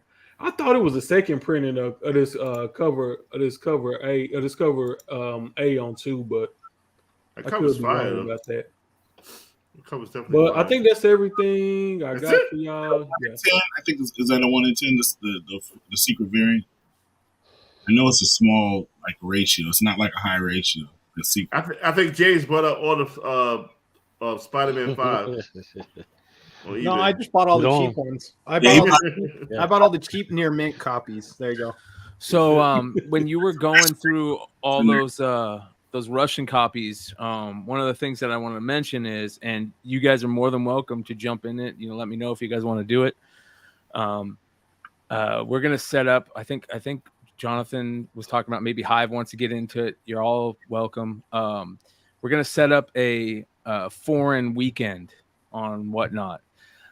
Josh, Rob, me, and you guys that want to get in on it and just knock out, some really good foreign books. If you have foreign books to sell in your collection, I think it'll be in 2 weeks, probably 2 weeks from now on a Saturday. Sure. Just remind us. I'll be buying. Jonathan just saw it tonight because we were. I was mentioning some of the AF-15 Russian stuff. I was like, dude, how come we haven't sent those to CGC? Because 9.8 graded copies of those sell for way more than raws. And so he's flipping through all the foreign stuff that I sent him the other day, and he pulls out 2 old ones. He's like, "So what are these?" And I'm like, "Oh yeah, that one's the first foreign, first German reprint of Hulk, or first German printing of Hulk 1." And he's like, "Oh no shit." And I'm like, "Yeah, dude, we've got a couple of really good old ones." And he's like, "What else do we have?" And I'm like, "Oh, dude, I've got some crazy shit at the house." Yeah, so he had no idea, but we've been buying these. Like, I guess I've been buying them behind his back, but I could have sworn I told him about these things. So yeah. I we got just some started good getting into foreigns, but I mean, it's a very interesting market because you got to. I like the foreigns where the book was printed the same year that the original came out. Those are really neat. But to me, just the scarcity alone makes it a very interesting market. And there's so many different books with cool stories like that Russian, Ultimate Fallout 4. It has that 1 in 25. It has that 1 in 25 cover on it. And it's just like one of those things where it's not a lot of them out there. You're not gonna see that on you're not gonna see that on Instagram every day. You're not gonna see that on every other YouTube videos. It's just one of those. I like having different type of books in my collection. You know what a lot of people forget about foreigns also is that there's also foreigns that just aren't versions of the comics that we know. Like there's great foreigns out there that Panini made with amazing Delato variants that you cannot get out here. That Milo Manera Wonder Woman Museum joint that's out there. Yep. It never came over here except for the few people who bought that. And then what's even messed up is that there's a version in a regular cover. A lot of people don't know that there's a version out there. I'm going heavy. I've got, and you guys remember I went to that crazy auction. I'm going super heavy, dude. I've got multiple Batman Avengers 12s foreign books. I've got multiple Delatos that are signed that you can't get out here. All 4 of those Monera joints that he did, like crazy stuff that if you remember that, how crazy that auction was and the stuff that you saw there, that's exactly what's going to be available in that sale from me. And I know Rob and Josh always kill it. Always. Oh, yeah. Yo, McClay put me on to that Darth Maul, and I was like, "What the fuck am I ordering some comics from Turkey from?" But I seen the all black sketch. I was like, "Yo, this is it's like Ninth had said. Like, there's so many. I don't know. There's so much. It's interesting, right? The foreign stuff's interesting because, like, we have a basic grasp or a fairly good grasp. I feel like in this room, right, of what we're talking about of these comics, but like the foreign stuff's a whole. For most of us, that's Rob to us, right? We love that shit. So Rob, it's cool, man. That's cool. Rob been telling me about forums for about 10 years. I'm like, Rob, I'm not buying no fucking foreign books. I'm not doing that shit. And just recently, I started buying shit. I'll show you guys a cool slab I bought here in a minute. But. Yeah, one thing that I like about this book is that it has all the variant covers from Invincible Iron Man #1 inside of the book. So, like, this is the Call cover. You got the Scotty Young cover. It has all of them. I know this is a cover Brian loves. What book is that, man? Yo, I need that book. Torque? Yeah. That's the one with the that's the Iron Man with the shop owner from Philly. Yeah. I should have paid. First black female to have her own comic book shop. She was in that book. You got the hip hop cover, so you got all the different weird Scott Campbell one. That's probably Elizabeth Torque's hardest cover to get. Yeah, I think this is the Panini. Yeah, this is the Panini printing of Invincible Iron Man 1, that controversial Ironheart issue. But what the J got scam that got canceled? Who? What, Blind Adam? Man, J. Scott Campbell that got canceled? No. You're talking about that Midtown joint. Yeah. Yo, I'm telling you, those are in the Midtown warehouse. Those are there, but they don't want to pull them out. I'm telling you. So they exist. Adam? What are you drinking there, son? Man, you got them some Red Bull, man. Adam, like, the way you splayed out there, you look like you drinking Natty Light or something, man. I don't know what the fuck. Okay, no, I'm on antibiotics right now, so I'm just drinking Red Bull. Okay, got the Label turned around and everything, so we can't see what the fuck you drink. All right. So this No, is I'm just a hot mess tonight. That's all. this is There you what go. I thought was interesting about this one. Like, so it's the Finnish edition, but look who the publisher is. Red Clown. Yeah, Who the fuck is Red Clown? yeah. Who the fuck knows, right? It's whoever had the Marvel license in that country. Yeah, exactly. probably. It's who had the license. It was Gorbachev at the time. But it was That it's would've been a Red Clown. Red Cloud 1974. Publishing. It's a year after the first one or the US one. But it's Well, you still, know what's funny? It's an old ass foreign. It's 74. You know, it's funny if it's Finnish. Like the Finnish hate Russia especially at that time. So that's probably why they called it Red Clown. You know. It's a good point. It's about to Hey, get crazy. never enough I had that asking about for- Philippines books. Yeah, Philippines books are extremely rare. Oh yeah, good luck. Yeah. But that some dude on Whatnot had that on one night in his buy it now for like $175. I snagged that instantly. I was like, oh shit, 175 sold. So this came out a few years ago, maybe 2017 or 2018. I forget. This one is a cover of DC Bombshells, and this one, I talked to Jimmy back in the day about it, and he didn't think it was cool. He thought it was, but DC got scared about it, and he decided not to put the exact cover out. They took a whole bunch of elements out of this art for it. So this one has basically Donald Trump, who was on the move at that time, hammering a snake, a red snake, which would have been symbolic of China. Inside the snake is the Nazi symbol, and this is all happening on the Japanese flag. So you take all the context of what was happening in World War II at the time. Why did this come out? This is crazy. Because they got scared. They got fucking scared, and they said they got scared. They took most of that crap off. So there you go, and that's what it. So I know. Ninth Wonder, he did the Russian stuff. I'm gonna take some time to highlight some Ukrainian heroes, right? Just a couple. That's all I got, right? Because that's all there is, right? Number one is going to be Red Widow, right? Her first appearance was in Mockingbird #1, 50 Years of Shield. Wait. Yeah. Anna Yenlov. Okay. Anna What about Yenlov. what? Okay, so hold up. Do you know that she died in a graphic novel? Yeah, I got the graphic novel. She died. There's a new Red Widow. The new Red Widow first appears in Avengers #10 of the newest volume. That I don't know. Aren't they copies of copies of copies? I don't know. They just revealed a little bit more about who the Red Widow is, and she's actually, I think, related to vampires and Wolverine more than anything else. Okay.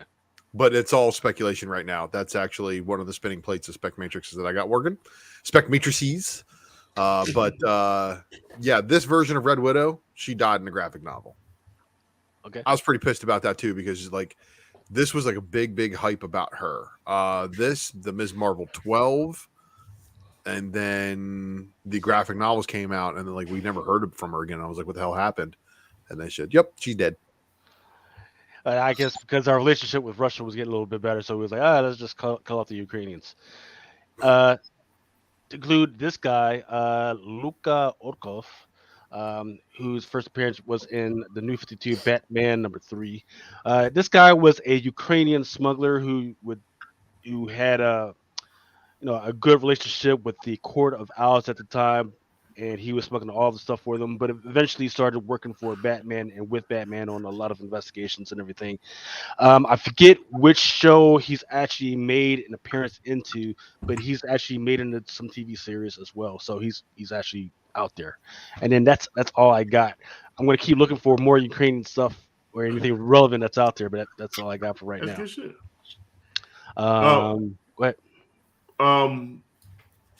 McClay, you said you wanted to talk about some whatnot stuff? Yeah. If you guys want to get into it. We talk a lot of good things about Whatnot. I mean, a ton, because we're all eating from it, you know what I mean? Which is great. And it's been amazing. But I don't know if you guys have noticed lately, but there has been buku issues with it, with their back end infrastructure type stuff. A lot of people having issues. Ultra had issues. I had Dude, issues. I had a live scheduled. I was trying to do it Thursday, and then when I couldn't do it Thursday, I made an IG post, rescheduled the date, had had people bookmarking it. It was like cool. People were bookmarking it for me. And then today the sale glitched out and it doesn't show as it's active anymore. I lost all the listings that I had loaded in there as I was trying to load more listings in, and it seeming that it was going forward, it was actually erroring out. So I didn't actually load those listings. I just wasted my time. And also, so people are having issues, a lot of issues I know on Android, phones and stuff, and where they can't, every time they go to add an item, it wigs out, and you gotta force stop it and all that stuff. I've noticed a lot of little issues also with how things are working. I've also noticed there seems to be some weird issues going on with the numbers of people. Man, my hair just dropped. The numbers of people getting too fat. The numbers of people who are in. I've had a lot of people, because I've been dual streaming, say to me, "Hey, I can't find you. I can't find you." And not only for me, for a lot of other people. Like it happened to Drew today. A lot of people couldn't find Drew.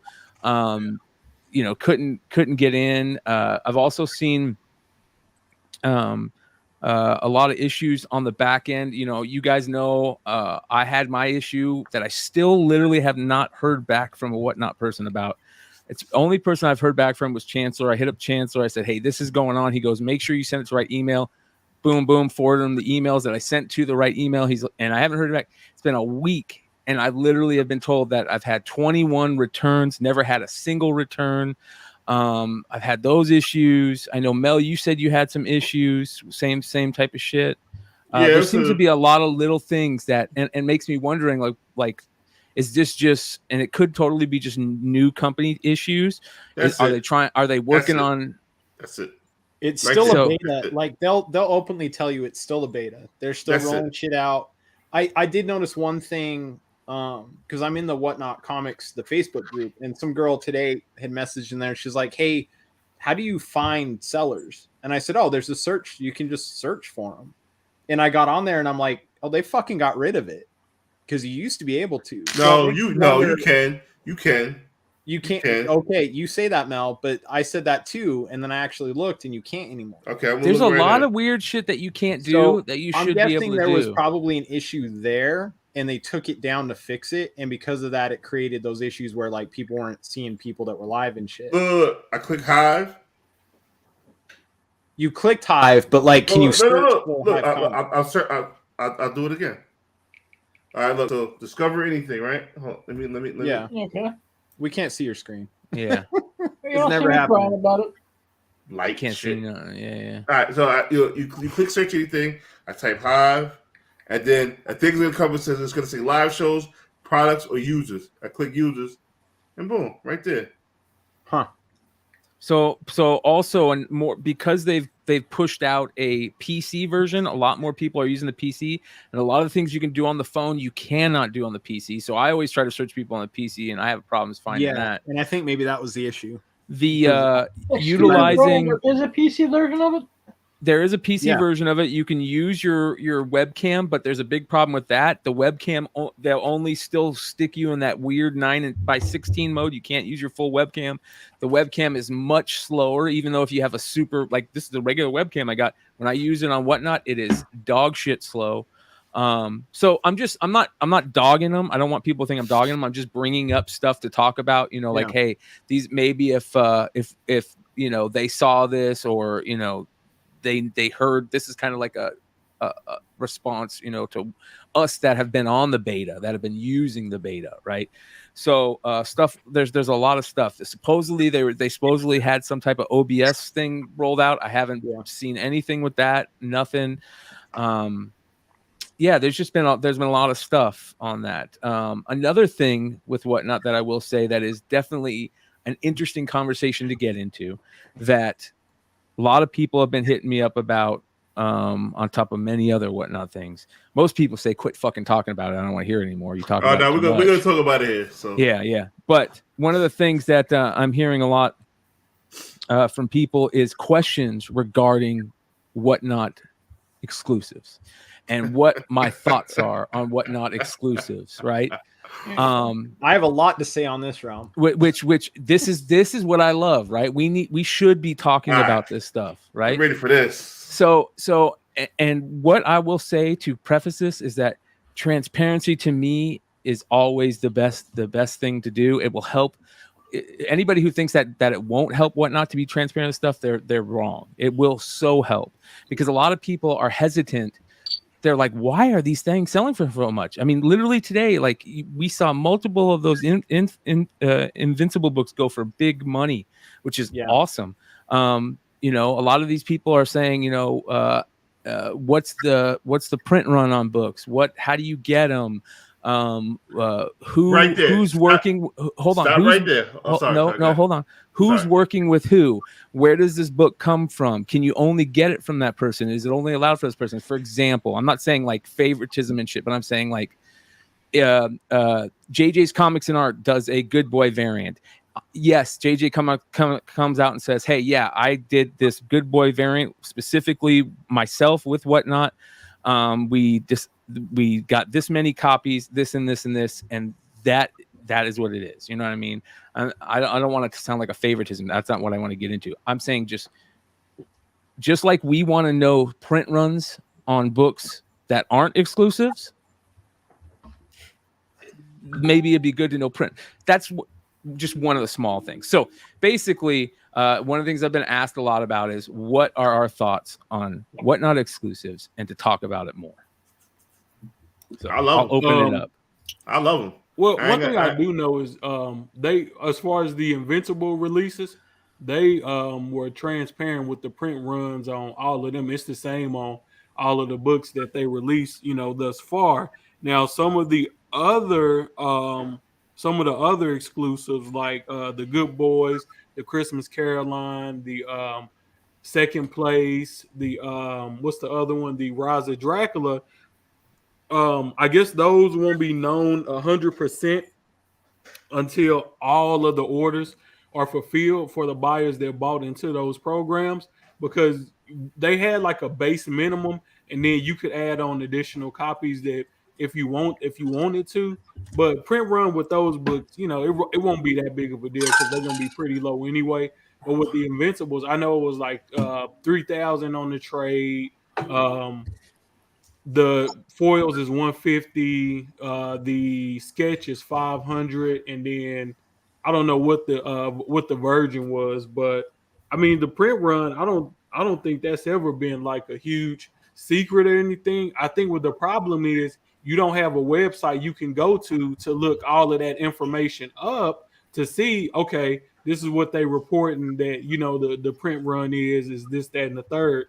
And Great. You know, comment. I was kind of telling Ben C in one of the Whatnot chats that we have is that I think the problem with Whatnot right now, and buyers and sellers, is that there's a huge information gap, and that you don't always know what's going on the app. You know, as sellers, you know, I feel like when, you know, if you having like Star Wars weekend or Marvel weekend, this is something that should be announced weeks ahead of time, and it should be well, we're getting ahead of ourselves. Like I want to keep it more towards like the Whatnot exclusives for a little bit, right? Because that event stuff, that's a whole different ball game, you know. That's what I'm saying. I'm gonna tie back into that. So whenever they're gonna have these exclusive events, it should be a centralized place that says, hey, you know, that any Whatnot seller can join, any Whatnot seller can be a part of. Announcements should be made. If you know, that way, what can happen is that if it's gonna be an exclusive launching on that day, you know, sellers on the app, they'll know, you know, ahead of time, you know, that, oh, okay, well, this is what's going on the app, you know, this day. If for nothing else, maybe that's not the best day for you to be a show, and you know, you might get buried if it's going to be a bunch of people on the app with exclusive books that you didn't have access to, and everybody is going to be hopping from that sale, you know, to that sale. As far as the getting back to the exclusives themselves, is that I feel like with the exclusives themselves, one of the problems that you have is that you have sellers that will try to buy those exclusives from if they see somebody is running an invincible foil, they're going to make sure they're in that sale to try to win one of those books. That way they can try to sell it on their auction to use it as kind of like a marketing, thing to bring people in. So when they do their preview video or when they're advertising on social media, um, they can say, hey, I got this invincible foil that I'm gonna be running tonight to kind of keep their their viewership up.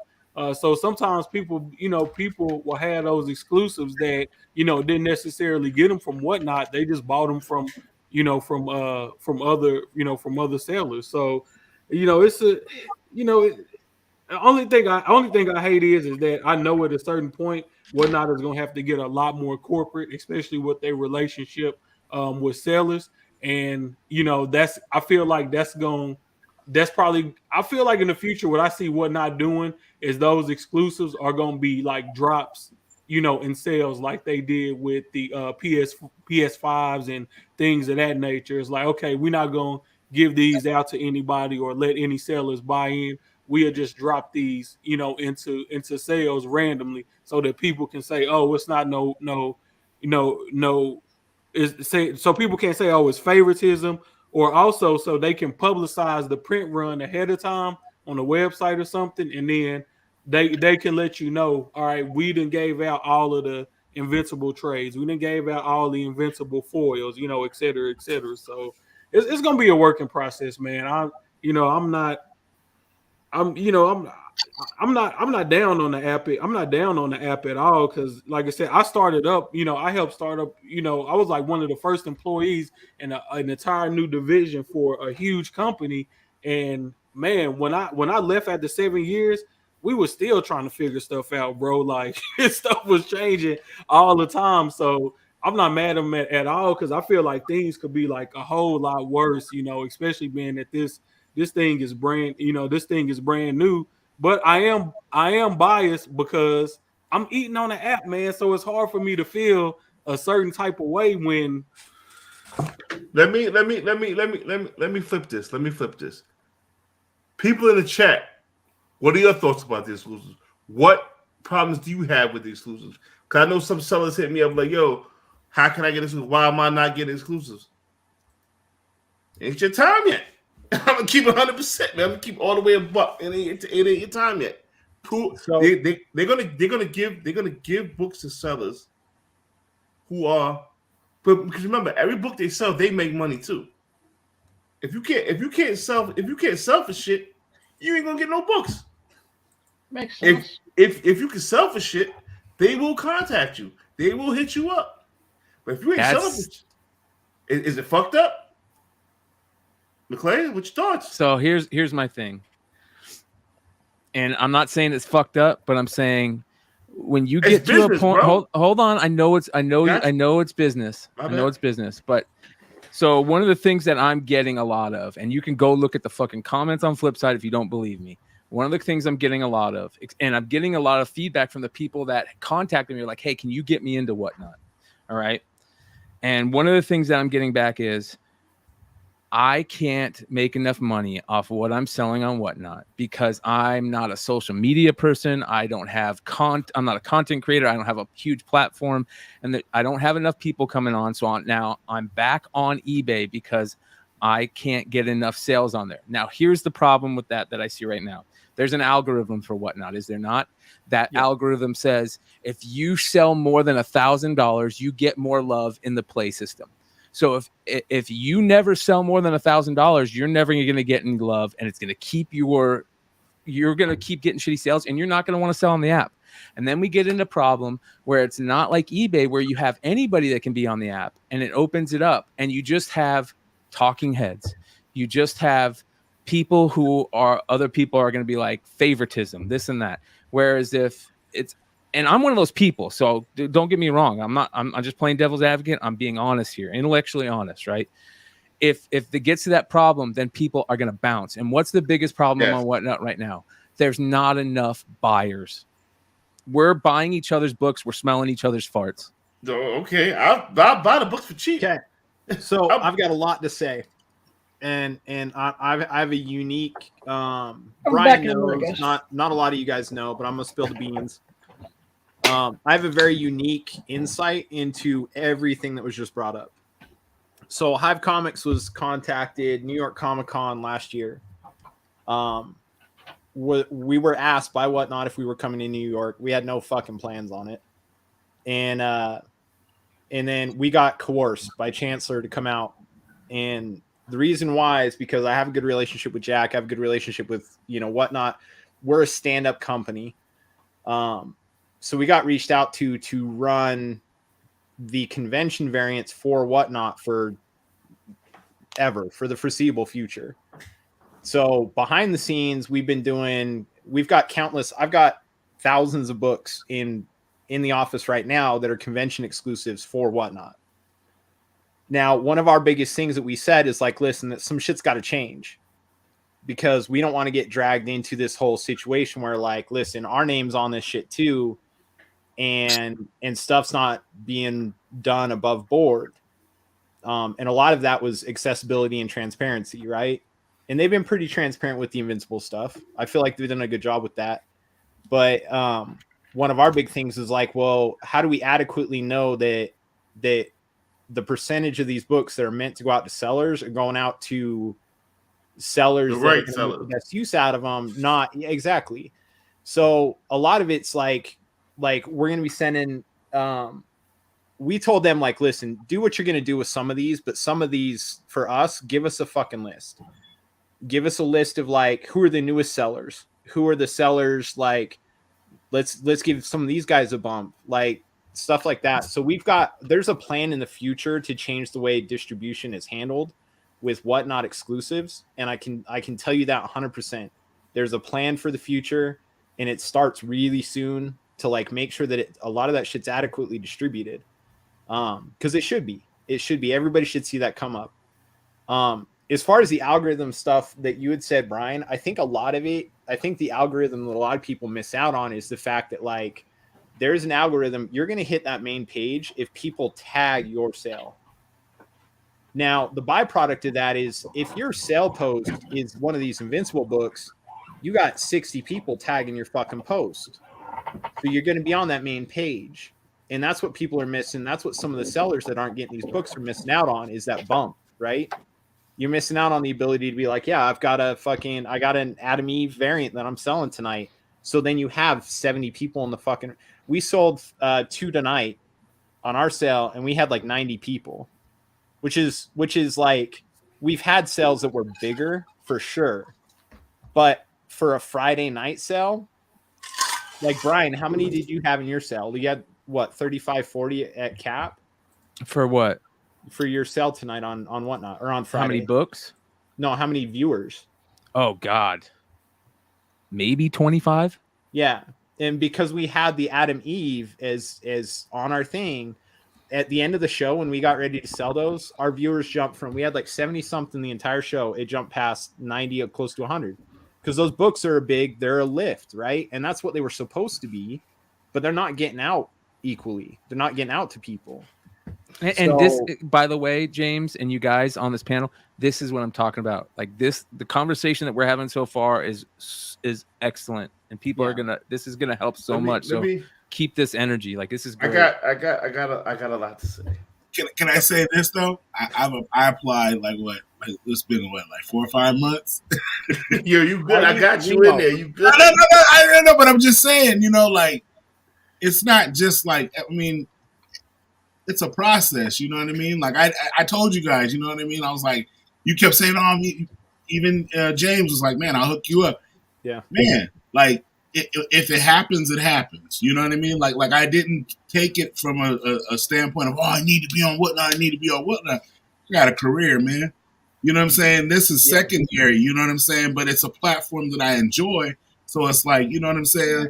I would like to take advantage of it. You know what I'm saying? But in that same breath, I look at those books the same way. If you're on here hustling, doing your thing, the dude's gonna step to you and bless you with a pack. You're gonna get that fire. Like, if you out there grinding, they're like, Hey man, I seen you out there selling that dirt weed. I'm about to give you the pack. You know? I Just do what I know. understand. Yeah. Yo, you know what I'm saying? It's not just selling books. It's how you It sell ain't just books. selling It's how you books, sell bro. the book. Yo, Yeah. it's if and I hate to bring this shit up. If this was the block, Yeah, it's the block. you got dirt weed, ain't nobody coming back to check for your No. weed, bro. They going up the block. Exactly, man. But you gotta start Yeah, there though. people You get have You gotta home, start. no Yo, coming back. and then when I started and whatnot, nobody knew who the fuck Melv was. My first sale, they were like, yo, you know, one dude literally said, yo, you don't know what the fuck you doing. But I built my shit up. I know how to fucking hustle. I know how to sell my shit. That's what you gotta do.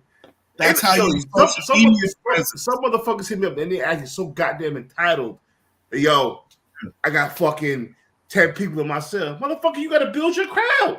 You feel So give me like 5 more minutes before we start going crazy because I got a couple more things to spill. So on that though, I will say the biggest thing that people are missing is there's a difference between eBay and Facebook Live sales and most Instagram sales, right?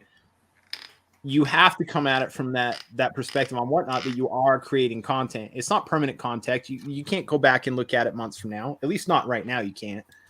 But you are creating content. If you're not comfortable in front of the camera, if you're not comfortable bullshitting with people and talking to your chat and stuff like that, then you're just dead air. I've watched sellers just be fucking dead air. Dead fucking air. And then they sit there and they complain. Paint dry. And they complain. And they sit there and they're like, well, I've only got 12 people in here. Well, no shit, you only got 12 people in here. Nobody wants to hang out and not listen to anything or only listen to your 80s fucking soundtrack in the background without you saying a goddamn word or engaging people. So some people, whatnot is not right for some fucking sellers. It's not. It ain't, man. You know, but that's not the only thing, though. You have to have showmanship. You have to be able to present. You have to be able to explain the books. And there's going to be a lot of people on whatnot that don't know, like, really rare, obscure. Exactly. Crazy. You have to at least be knowledgeable enough about your books to tell people why it's a good fucking book to buy. You can't just put a book up and be like, oh, it's a 1 in 25. You should buy it. No, why is it important? Why should people buy it? But you should know, like, some books, they're just not. It ain't what, like, it ain't. You know, books don't sell. I don't care. Brian says that all the time, though. He's like, there's books that are for eBay and there's books that are for whatnot. Yeah. You know, the thing about it is that I feel like what you do when you don't have as many people in your sale as you would like, when books aren't selling for what you think they will, I feel like how you react to that is even more important than you gonna cry about it. I'm gonna tell you this: the other night I was doing the sale properly. The other night I was doing the sale. The whole night it was 40 to 50 people. I was doing this sale. Books wasn't getting what I was wanting, and I was telling people, well, not what I want, but what the books is worth. You know, just like look. And it got to a point where I said, you know what? I feel like I'm not doing enough to entertain y'all.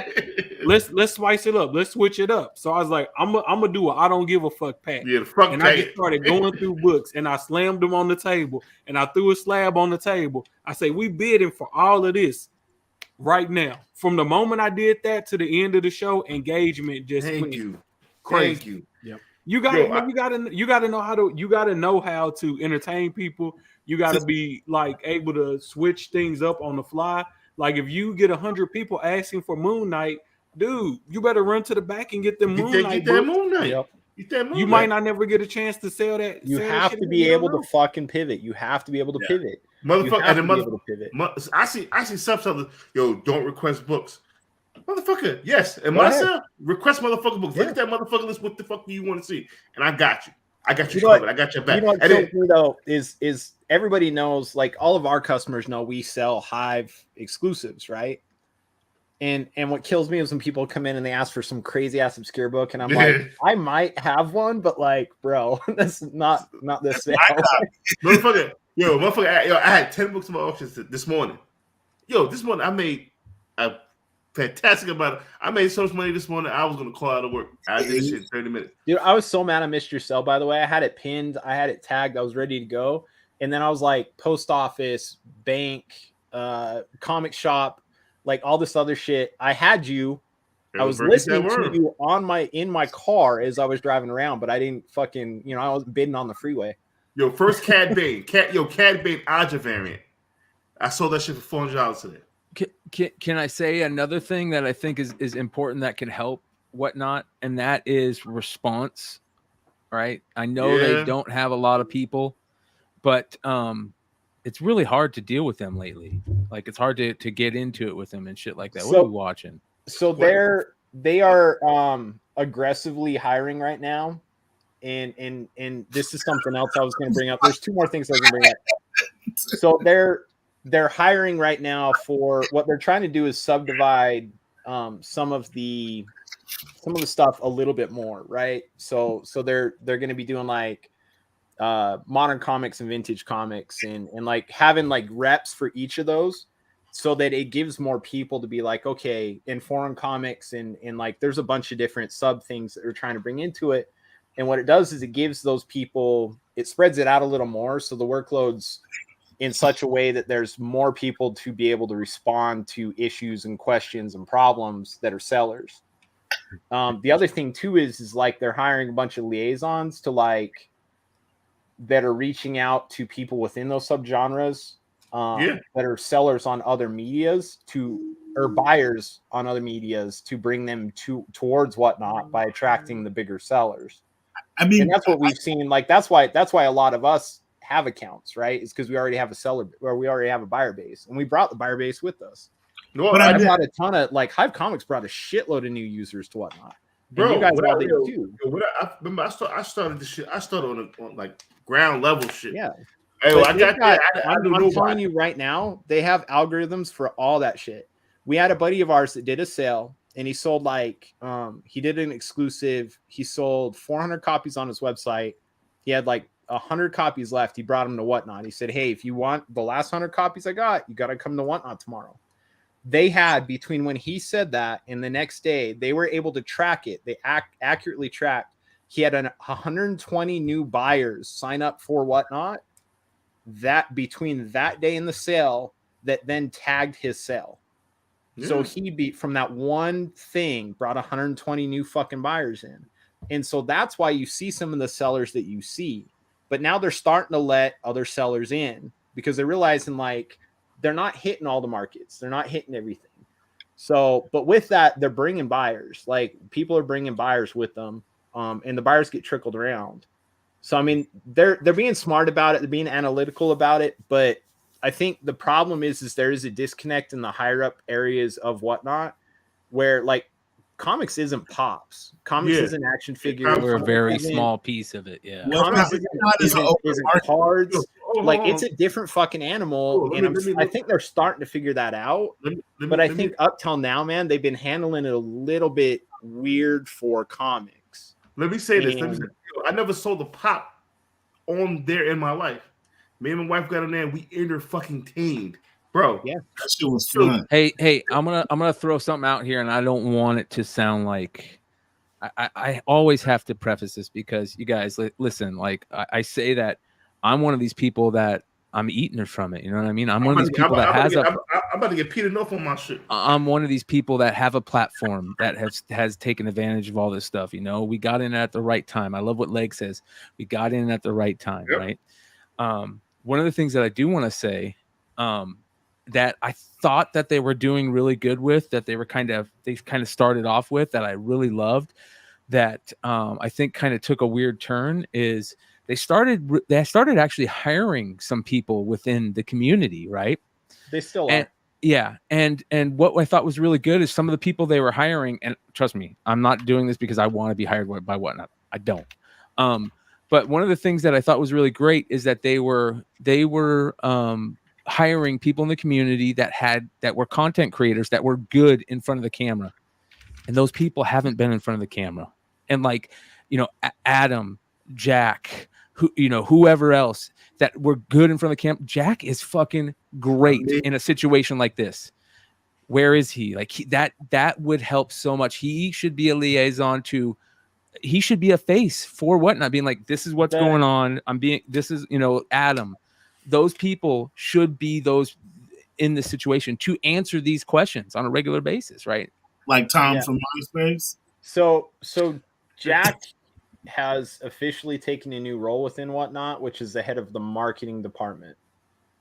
So I'm not saying he's Jack not- has to do it. I'm just saying Yeah, like yeah, that. I I get felt what like you that mean. was a good And move. Adam's going to be there. Like Adam's doing. Adam was a subcontracted employee, but I think he's going to be an official full-time employee. He was basically just doing it as like a part-time gig, like hooking people up. But I mean, the dude's killer. Like anybody who's dealt with Adam, Adam's the shit.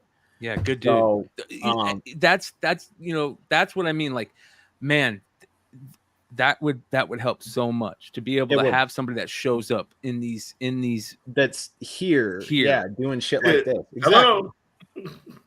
What do you mean hello? You can't answer some of these questions. What you talking You're, about? you're I'll not an answer. employee. You can't answer some of these questions. You no, don't I'm saying know. put You me don't know on. the answer about algorithms and about. What I'm saying is put me on. Oh, I'm a people- okay, I'm a yeah, that's great. Hell yeah, people. I'm all for it. Hire Mel, whatnot. Hire fucking Mighty Mel V ASAP. I'm a motherfucker. Damn it. I hire anybody. I don't care. Just hire somebody that's good in front of the camera that gets along with people. I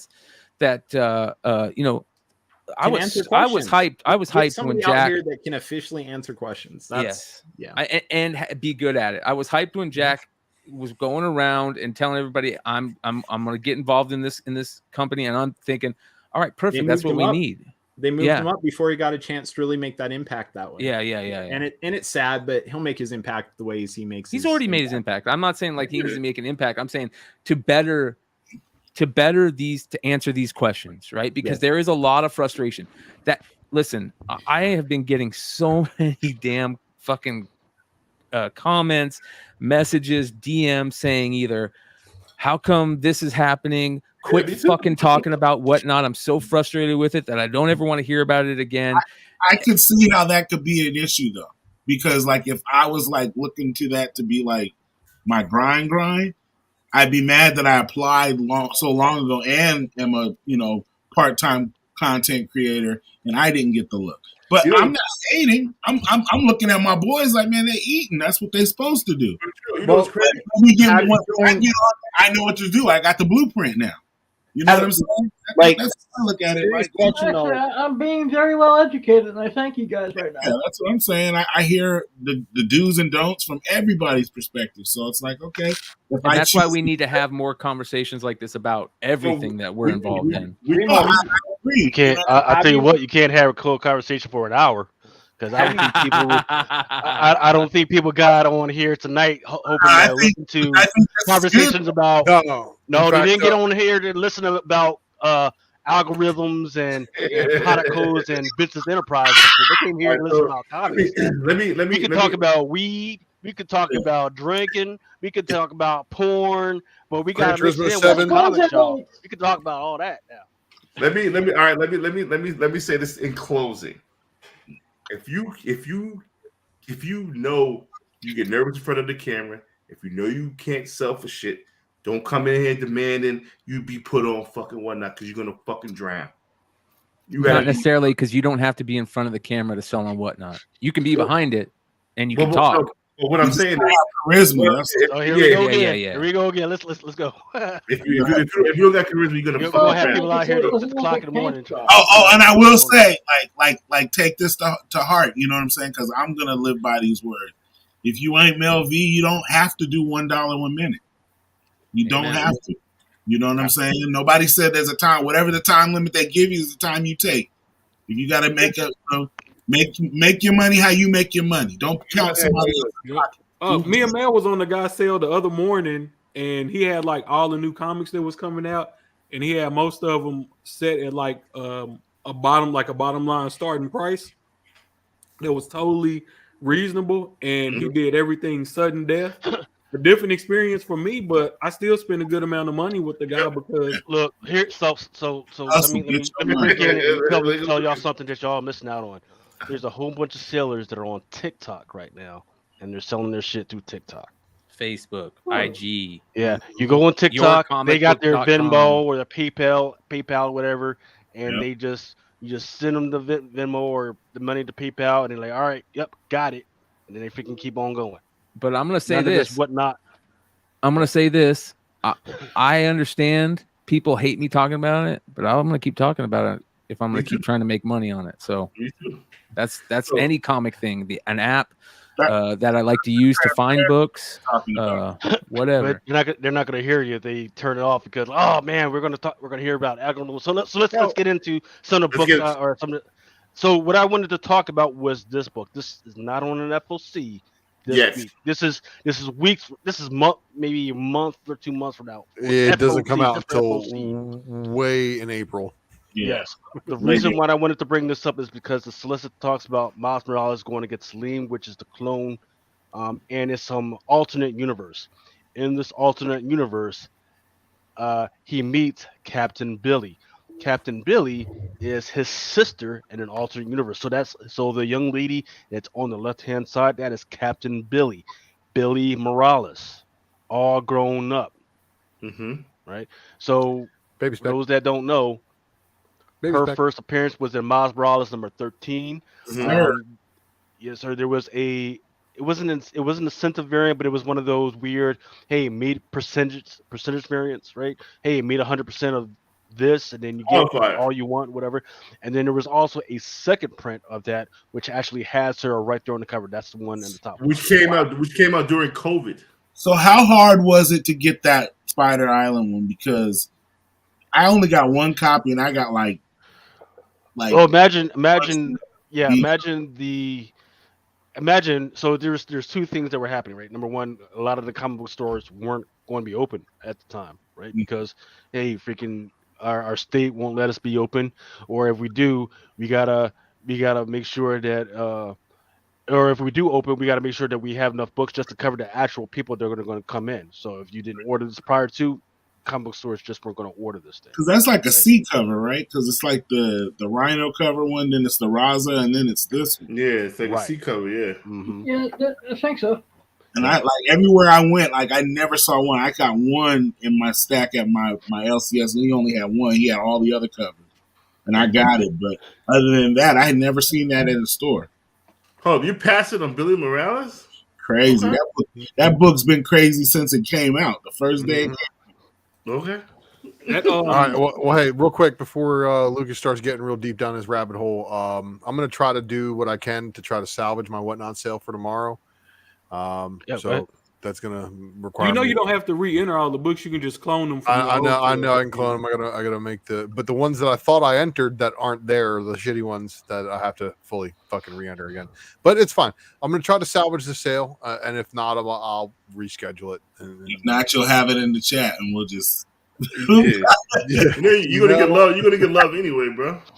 Yeah, you gonna get I know, man. We'll see. I'll try to fix it, but that means I gotta dip out and try to get at least a decent night's sleep because the kid didn't go to sleep until midnight, man. So it's gonna be one of those nights. Man, you need to invest in Robitussin. That's what I'm saying. Just rub it on their gun. The greatest. He got a melatonin. The greatest African American invention ever. He's got melatonin, gummy vitamins, and stuff. He's good. But thank you again, panel. Good talks tonight. Thanks for having me chill with y'all. Sorry I didn't get a Spec Matrix out, but Ninth killed it on B-sides, and I'll catch all y'all on the next one. Love it. See you later, buddy. You still gotta make that Transformers movie, bro. So wait. So fill in the chat here on what you want me to do. You want me to? I want you to create the perfect Transformers porno. Cause Starscream and Megatron want to get lit. Whoa. Yeah, Rebo, hit him with him. Hey, you will get a call from Human Resources in the morning, Blind Adam. You can't be sexually assaulting the rest of our freaking podcast members, all right? You go hold it, man. Do your thing. All right. I forgot this isn't Wednesday night, but yeah. Starscream and Megatron, they were talking to me. Okay, all right. Anyway, I'm out. Deuces, everybody. Catch you later. See Ultra. Try to pervert our childhood. What the fuck? That's what I do. That's what I do. Let's get back. Let me spend some fucking money. Did you get my what's the name? Lucas. My revised order. I don't want no more. I got the message. I haven't revised because once again, I don't do math when I'm drunk. I got you. All right, what we got? All right. Hey, so Lucas, Kevin can you Smith. slide back to that last slide. Yep. that Spider Island variant. Yeah. When is the last time somebody seen one of them in the wild or on eBay? Wow. Oh, there's quite a few out there. They're Hey, I expensive as bought fuck, it. I though. see it. They're expensive as hell though. Here, The Spider Island? Yeah. Wow. I only got one. And I look for that book all the time. That shit is not cheap. I've never. I got maybe 2. I went heavy on that issue, so I probably have a bunch. I went heavy on that fucking issue. I've only always found the one with Rhino on the cover and then the Raza. Like every shop I went to had a bunch of those. Yeah. Nobody Right, else. word.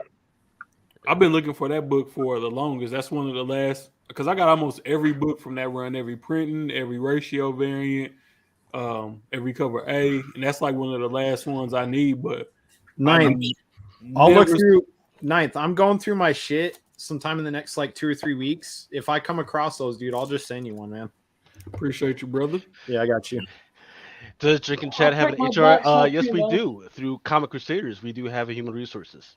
Just saying. So in case you all need a freaking job, y'all can go ahead and submit your ass to Comic Crusader, where they will probably tell you to go fuck off. So. Wait, when do we do human resources, Lucas? All right, Kevin Smith. You know Jesus, Kevin I was Smith. hoping we'd bring this up. Yeah, he's going to launch a Dark Horse comic book line called Secret Stash. Secret Stash is actually his online comic book store. So apparently they're going to combine powers to make whatever. We already know that what he's been doing with the the He-Man and Revelation stuff and the Netflix stuff. So what you gotta say to yourself is like, hey, anything that comes out of it. He's already got his pulse on freaking Hollywood. Everybody's looking for his stuff. Whether it be something as banal as him as a clerk at a 7-Eleven or a Blockbuster store, the He-Man, they're gonna be looking for his stuff. I think the next thing that he's gonna be putting out is something called Masquerade. I don't know what it's about. That's the But- vigilante book. Yeah, so you just gotta keep an eye out for his stuff and everything that he's going to do.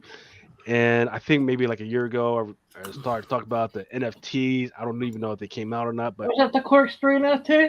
yeah. So no, it's just one of those things you got to keep out. Kevin Smith, don't sleep on this, brother. No, we can wait till we get to blind bits because I put a lot of stuff because of the story in there. Aliens. There's a new Aliens coming along by the filmmaker Fede Alvarez, who made the Don't Breathe stuff. If you haven't watched the Don't Breathe stuff, it's a great freaking movie. In fact, there's a part 2 out there as well. It's What's about the Don't old- Breathe? Is it the one with the blind guy? Yeah, it's about the blind guy and the That robbers that go and mother- break. yo, Yeah, he's- they go rob his house. Trying to rob his crib. Yeah, that shit. And they fucked around and they found out. That's Yeah, that's they what fucked with the wrong 3 one, robbers fucked around. They found out. That's all Yeah. you need to know. Yeah, And yeah. then, Oh. and then Their asses Fuck got with the wrong one capped. today. that's all you need Wrong. to know. Fucked around and find out. That if there was a movie called "Fucked Around and Find Out," that's what it should be called. Don't Breathe. That's what that movie should be. Yeah, Fuck around, find out. I got some Predator spec. I'm gonna put out there right now. Bless us. There was a human female who adopted the way and was accepted by the way of the Predator. I found that so fucking interesting. I watched YouTube videos on it like crazy. Her first appearance was in Aliens vs. Predator #1. Go check it out. Just YouTube the videos. It's a fucking amazing story. How this female adapted the way of the Predator. It's fucking amazing. And that could easily be in the fucking movie. Aliens vs. Predator #1. Right. So yeah. So there is a Predator project that they're working on, but that's separate from this Alien thing. In fact, this Alien project is not going to be a part of the main universe, which I don't know why they needed to say that in all the press releases, because a bunch of the projects, some of these things are so different timelines and different universes on their own. They didn't even say, "Oh, it's on its own." No, that's just the way it is, right? But once again, that Aliens joint is out there. There's a first, there's a second, there's the third print, man. But I don't know. But the thing that I don't know is which alien is he going to use, because Marvel has an alien project that's been out for like the last 2 years that they've been slowly piling in, and there have been new aliens that have been in these things. So I just don't know which one Alvarez is going to use. Look, so Man thing. yeah, Man Thing, right? So we already know that he's sort of been in the MCU. I think I forget what it was called. It was Thor Ragnarok, right? Where they had the statue of him. So we already know that he's somewhat in the MCU, but there's planning for at least a one-shot TV episode on Disney Plus that they're planning on doing it, and then maybe from there they're gonna put him more into like more of the MCU slowly but surely, right? Now, why is he important? I've talked about this before. The fact that when you're talking about differential timelines and nexuses, he is the keeper of the timelines. He's the keeper of the nexuses. He's like the overall boy. The problem is that he gets tired of it. He doesn't want to do it, so he quits, and then his son eventually becomes the keeper of that nexus. And that was in like Man Thing Volume 3 from 1997. That was there was a whole big thing, which included stuff about Atlantis and Submariner, the stuff about Null. That stuff was in that freaking book. It was just an interesting series. If you don't mind trippy art and a lot of reading, it's a good one. And his first appearance for Man Thing is of course the Savage Tales that I have up here right here. He had a And dick it's nose. actually not that expensive either. He always had a dick nose to me. It's a dick nose. Tool. So apparently there was a Doctor Strange 2 leak. Everybody's been Oh, Deadpool's kind of 100% guessed. gonna be in there. 100 Yeah, fucking percent. yeah, everybody's trying to guess who. Ain't Well, no they're trying to say, fucking well, guessing. I could have told you this fucking 4 months ago.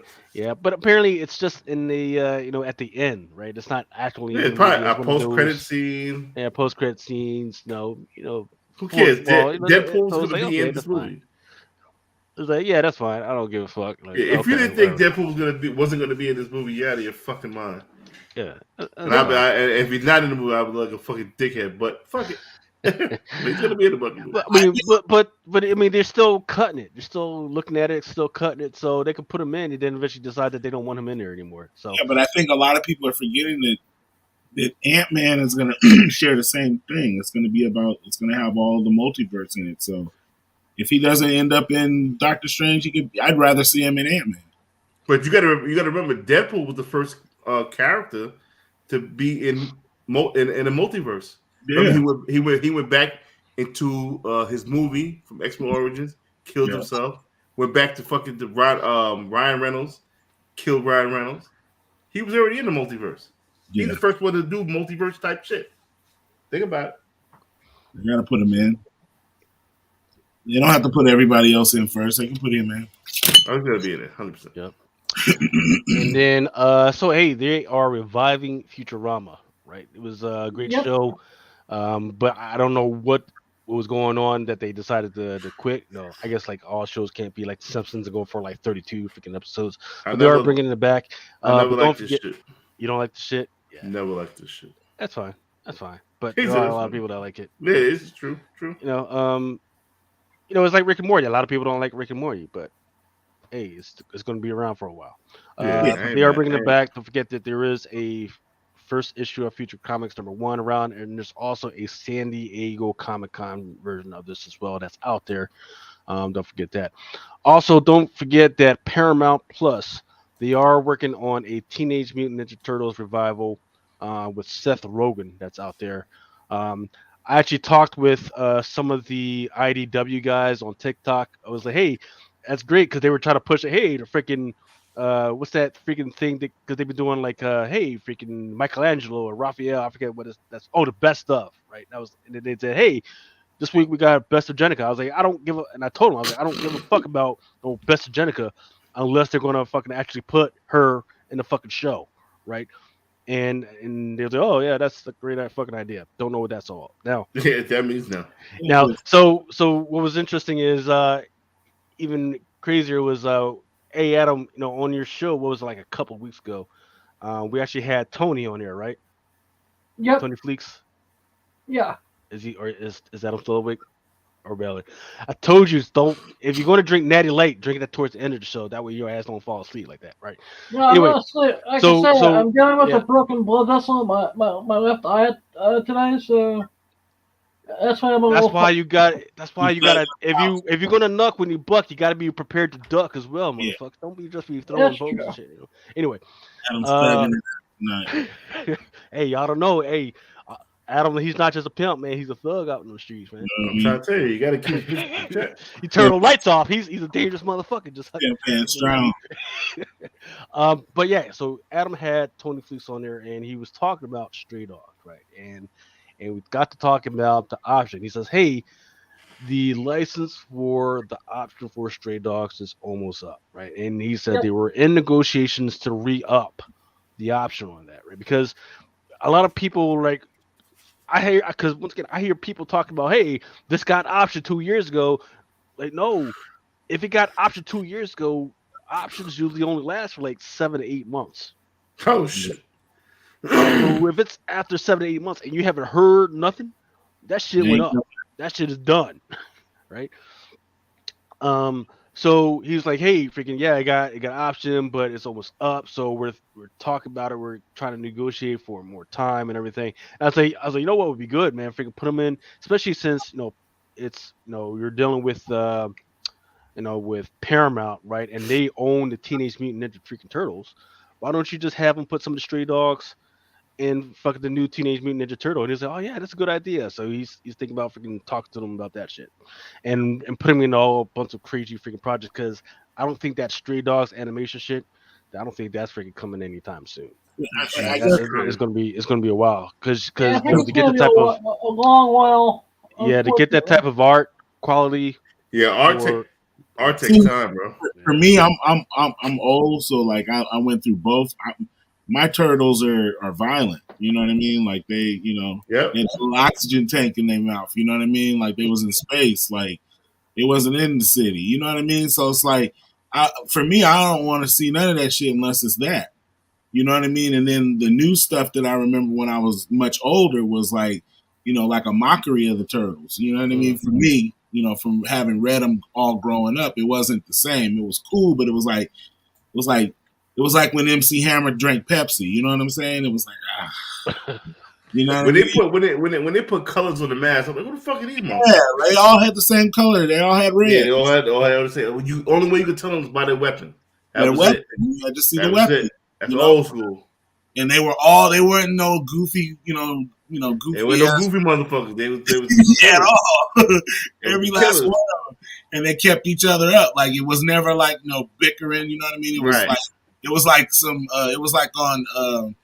Remember when they were taking the troll and the elf were killing people and taking numbers? Like, oh, I got 150. I just killed 200. Yeah, That's how they was on some sadistic shit. 100%. Yeah, I want to see that. That's what I want to see. Like, I want to see those Ninja Turtles. I don't want to see the goofy surfer dude and the, you know what I mean, the intellectual and I don't want to see that. But that's just me. So I mean, that's why I feel like the properties don't go as far as they do is because they're split. Like me, you got an era where we were kids. We read the comic book when it first came out. Right. And then you have people like me who discovered it through the original cartoon who appreciate the goofy slapstick. It's different eras. Because when that shit first came out, it was like, oh man, this is violent. They're killing each other, you know what I mean? And you were trying to read it without your parents seeing it, you know what I mean? You know what I mean? Like, and it was like, oh, they were like, my dad's like, what's that book you reading? I'm like, oh, I got it at the video store, and he's like, you sure? I'm like, he looks at it, he's like, damn. He's like, they're cussing at them. And they had girls with their, their breasts out and stuff. It was some other shit. Like, there was fucking girls. Like, turtles were ill. You know what I mean? So, turtles were all about the boobies. Yeah, I want to see that shit. They were all about some bitches. Like, well, I forget which one it was, but there was I think it's like either a second or third print of one of the freaking turtles with April O'Neil on her. Yeah. And her shit is just out there. That's Paul W.'s favorite turtle book right there. Is that issue 2?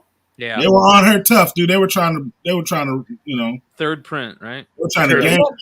Fucking turtle dicks. Yeah, gang. They were trying to gang April. That was that was a running thing through the whole thing. They were all trying to get at April. I gotta run. I'm gonna continue to listen to the show when I go upstairs. But I gotta wait early tomorrow. Thank you everybody for having me. Yo, this is great. Lucas, I'm gonna stay tuned for the fucking because I gotta add to my order because it's fucking goddamn. This week is gonna be brutal for FOC. It is. That's It true, is. right? So I'm gonna be tuning in. I think Marvel's trying to make all their money back on something. I don't know what the fuck. All right, so I'm gonna check it later, fans. I love y'all to death. Hive, I gotta holler at you. I'm looking at the other chat. I gotta holler at you. Definitely So, do. Peace. Hey, excuse me, Mel. I'm gonna holler at you sometime during the week. Absolutely, my friend. Hey, love you, man. Have a good day tomorrow. Peace. Peace out. Speak of the devil. Yep. Teenage Mutant Ninja Turtles #2, which is the first appearance of April O'Neil, and it was the third print. Yeah, that's the third print. Didn't the So first a copy of that signed by my friend whose stage name was April O'Neil. Didn't the first issue or the first few issues of AV covers they all connected, right? I'm not even sure. I don't even know. I think That'd up be to cool. like issue 5 or 6 or something like that. One of the covers, I mean, 2 or 3, something like that. I remember it. I might be tripping, man. I was old. I don't know. But yeah, so what I'm going to do right now is because it's getting kind of late, I do want to get into some of the FOC stuff so we can get some of these old men to bed. We already got freaking Adam already strapped up in the freaking bed. You know, freaking. Oh, you're not. It's not your fault that I fell downstairs. Well, I'm old too. I got to be up early, so All right, Brian. Peace. Love All you right, peace out, guys. McClay. We'll talk to you later. All right, so the first one that I got here is Spider-Punk. Spider-Punk #1. This one is done by Maria Wolf. It's got him playing a concert apparently, but he's hanging from, I don't think they're called rafters, it's called from the lighting. This one's it's just a qualifier. So that's an open order. Yep. And then Spider-Punk #1 also has a Del Mundo 1/25. That actually looks pretty good on this one. Just him still playing the guitar. I didn't read his. Does the guitar do anything, or I don't know. I don't think so. Or is he just like a recording artist or something? I never read this shit, man. That was after my time, man. And this one here is the Okazaki 1/50. I like this one though. Pretty dope.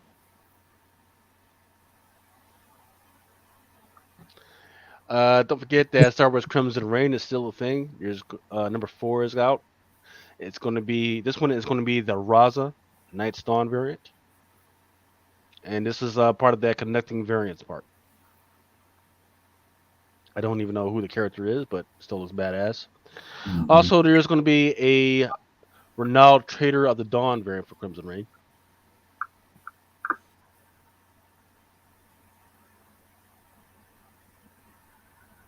Step by Bloody Step #2, cover B by Peach Momoko.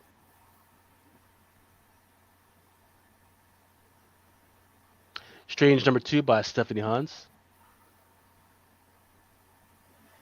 And this one is a Panosian Spider-Man variant, with Spider-Man apparently dressed as Doctor Strange. Interesting. Yeah. Swamp Thing #11. Cover A by Mike Perkins. And once again, I always say, hey, once they start bringing up this bullshit, they've got something in the works. But it's an interesting, I forget what her name is. It's like Tefe Campbell or something like that. She has a connection to the woods and the swamp that Swamp Thing is from. She's able to control certain versions of it, but she has Swamp Thing's head in her hands.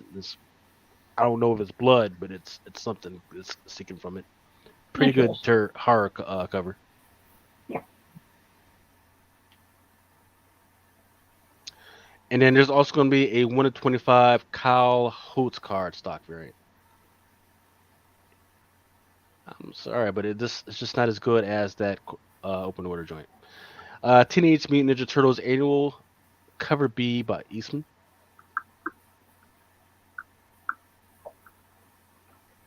This one is the 1/10, which looks absolutely like shit. Teenage Mutant Ninja Turtles ongoing #127, cover A by Tunica, and this one's getting a lot of a lot of buzz because apparently they're bringing Venus back. That's on there where they're bringing Venus back, right? Mm-hmm. So apparently, the cover B is what's going to have her on the cover, but we don't Okay. have the art for that one yet. So excuse me, Lucas, for this, Yep, there's the cover A, the cover B, and then there's also a 1 and 10. yep. That's what I have up right now. I have the 1 to 10, which is not bad at all. It's more like a watercolor. All right, I will. I know you don't like to do math and you're drunk, so I'll do the invoice request tomorrow. Roger. Or you can just go to, or for those that are out there, you can just go to drunkenchatson.com. It's up there. You can just order straight from there as well.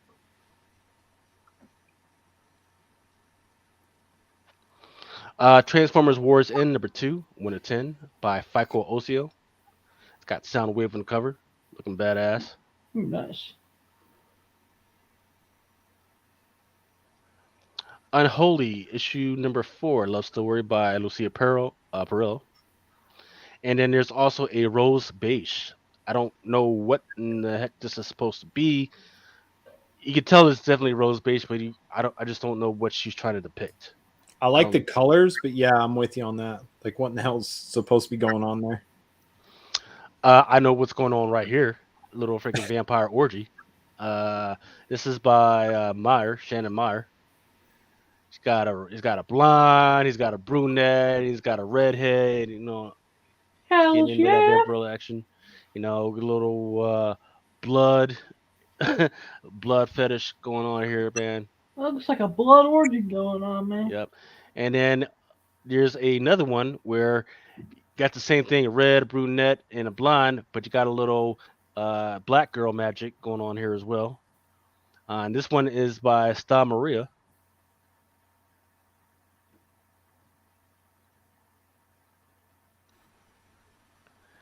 There's going to be a new title called West of Sundown #1. This one is kind of like a homage to the old 70s horror posters by Aaron Campbell. If you go back, that cover has Dracula in the background too. Yes, he's talking about the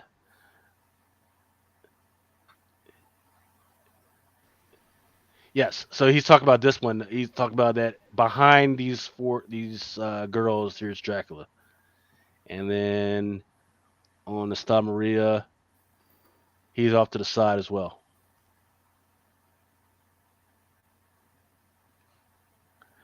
And then what's the Sundown, the homage. And then there's also this one is going to be my favorite cover right here, the 1 to 10 with a bunch of front flush prominently displayed.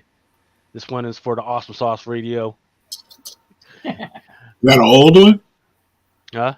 Oh, I thought that was like insane. I was like, you guys did a cover? Yeah, this is an incentive. 1 to 10. But it got that old 70s beehive action going. Yeah. There's also this one's actually, I had this one mistaken. This one's actually a 1 to 25 here. This one is the 1 to 50. Yeah. Then there's the 1 to 75. And that is the same art as the 1 to 100, which is going to be a foil. What if Miles Morales #2 is going to have a design variant, which is a 1 to 10, with him dressed as Wolverine. And then you got the 1 to 25, which is him fighting Sabretooth. But if you notice that it's his uncle, apparently, that is Sabretooth. Huh. That makes sense. Yeah.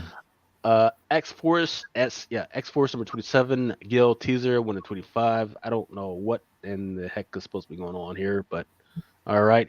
All I can say is, once again, once I see tentacle stuff, you know where I'm going with this. Tentacle porn for the win. No, not tentacle porn, it's tentacle erotica, because it's not going into anybody's genitals or anything. So, all right, but tentacle I stand corrected, sir.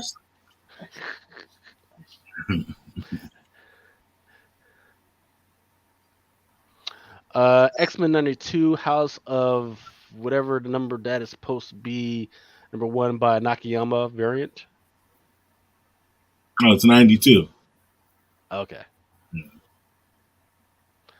Then the Talaska variant, 1 in 25, which is okay.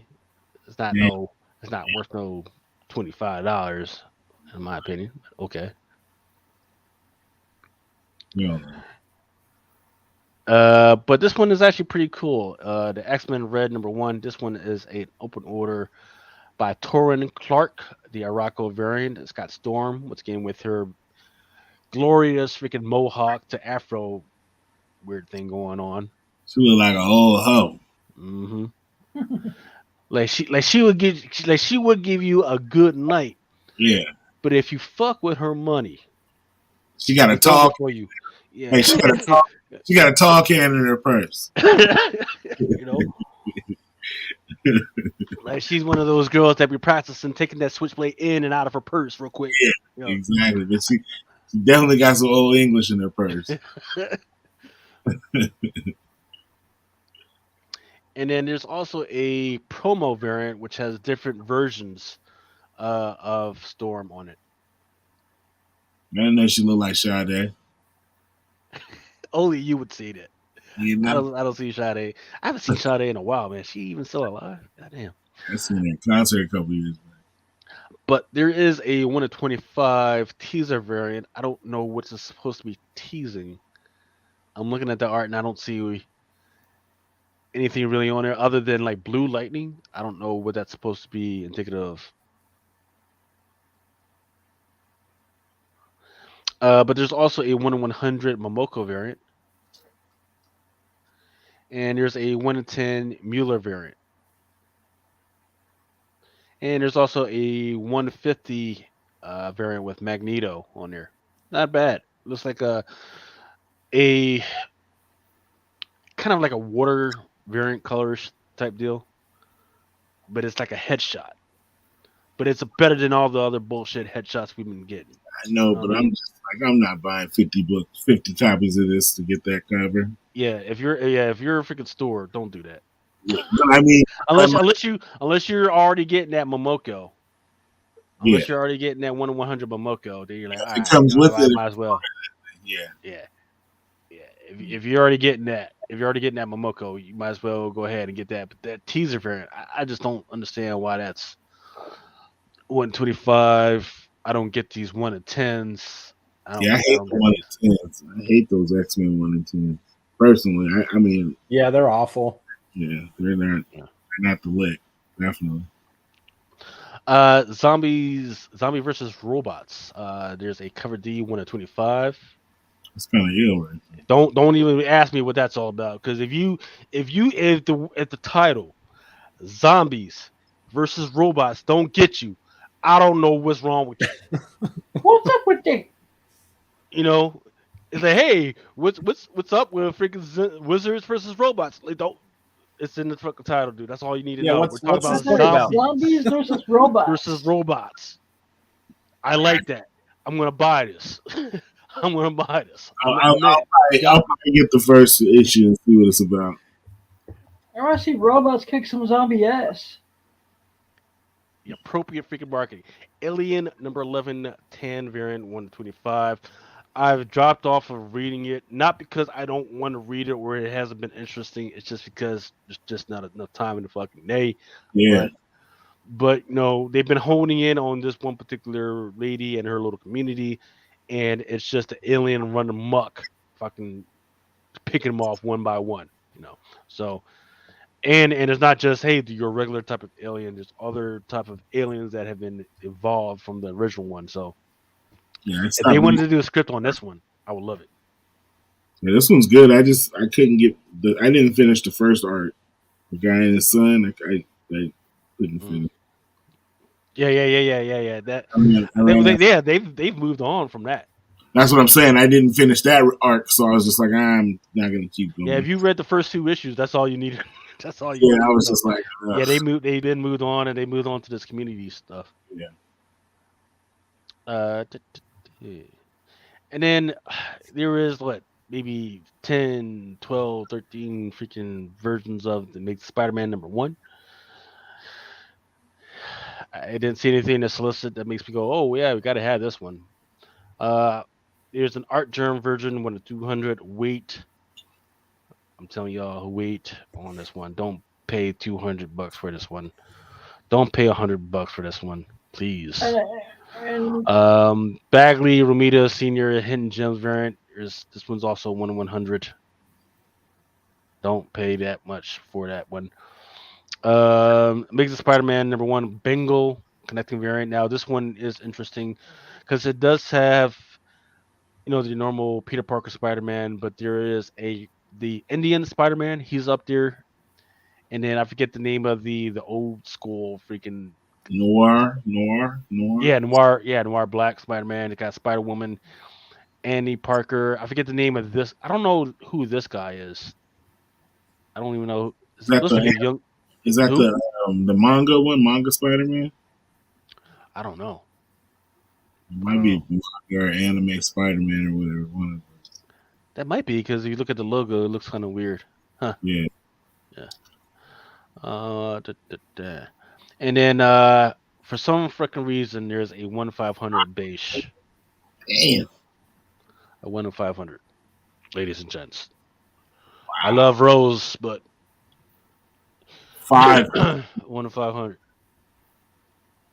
So fuck that. That's like, man, fuck that. Hell.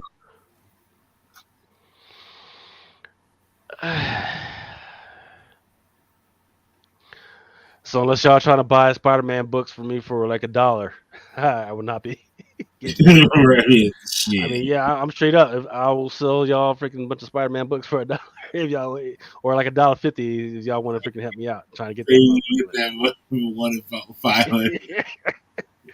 But you can't buy just one. You gotta buy like 2 or 5 or some shit like that. That's a lot of books, man. It is. Shit. That's a lot of books. Amazing Spider-Man #1, the Charest variant, 1/25. Once again, why? Why is this an incentive? I don't fucking know. And then there is a Chung 1/50. Doesn't look that bad, but. And this one's an open order, the Gleason webhead variant, but it's a webhead 3D joint of the Queen Goblin, I believe. That's right. Yeah, that was pretty dope. That probably should have been an incentive. It's and not this one, open order? Huh? Yeah, it's open order. Yeah, it's open order. Yeah. Yeah. I think this one's an open order as well. This Enhyuk Lee. I'd have to check on that one. This one's an open order as well. The Jones Spider-Man variant with Mary Jane and a Spider-Man outfit. You can have that. Momoko, which is just stupid as freak. You don't like that? It's terrible. Scotty Young. Moving on to Batman FaZe Clan #1. FaZe Clan, I forget whether they're like a YouTube group or like a TikTok group. But they're popular or whatever. But apparently they've got not only their own variant but DC is selling it for them, which is crazy as freak to me. Like with all these other stores trying to get their stuff, they decided to put their dice in with these guys. All right, DC. But they've got a 1/25. That's Tyler Kirkham. Captain Marvel had annual #1 by Raza. That's one of her inside a prison. Collector. Devil's Reign #6, Security variant, 1/25. Dynamite Momoko, there's a Thuris Virgin Metal variant. And then there's also one of Red Sonja. Haven't we seen that before? Yes. And that one? Yep. All of these are just like those limited. These are like $100, right? And they're like these limited edition versions, virgin variants. Seems a little extreme. Bro, I've got a bunch of the first issuings of those, and I could never find anybody fucking even halfway interested in buying the damn thing. We lost money out the ass on those things. Well, see, that's where it's a little weird, right? I get people buying Dynamite stuff all the time, but some of these folks would rather just buy like the 1 to 21s rather than like the limited edition variants. Well, And I get that because they get more books for me, right? They'll get like the open orders as well as the yeah. actual book. But look, these limited edition variants have been selling out. Especially at Midtown, they've been selling out. So there are people buying them and selling out. So There was a when that first those Momokos first came through though, there was a big fall off on Momoko fans. Mm. Like a lot of them were kind of like she put out some pieces that people weren't super happy with. Yeah. And it was like that timing, and I think that's kind of what did. We sold enough, like we made like I think half our money back, but I've still got a bunch. I'm just chilling on them. That was when everybody started hating on Momoko. super, Yeah, exactly. yeah, and super it's starting to saturated. come back around. I'm gonna do a big Momoko sell one of these days and get rid of some of my variants and stuff, and those will go in there. But yeah, TikTok. Anyway, EC confession. So for Women's History Month, I guess, uh, whoever I forget who's putting. I think this is Dark Horse. I think that's putting this out. Confessions, adult romance, illustrated. It's a hardcover. I guess it's a compilation. And some of the stories includes The Unfaithful Wife, I Sold My Baby, and Man Crazy, for There those you that go. are interested in romance stuff. Kind of like the art, though. Like the old Pulp Fiction look. Follow Me Into Darkness, #2, cover C by Connolly. Looks pretty good, by Behemoth.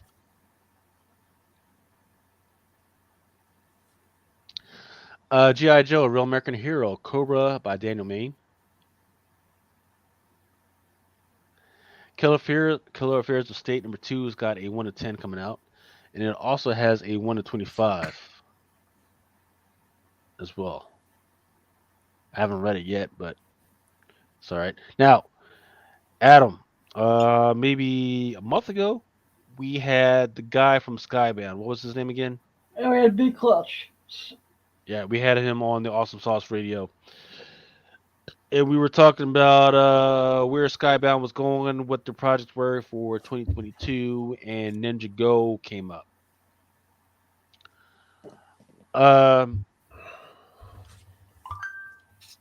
Now, from what he talked about it separately.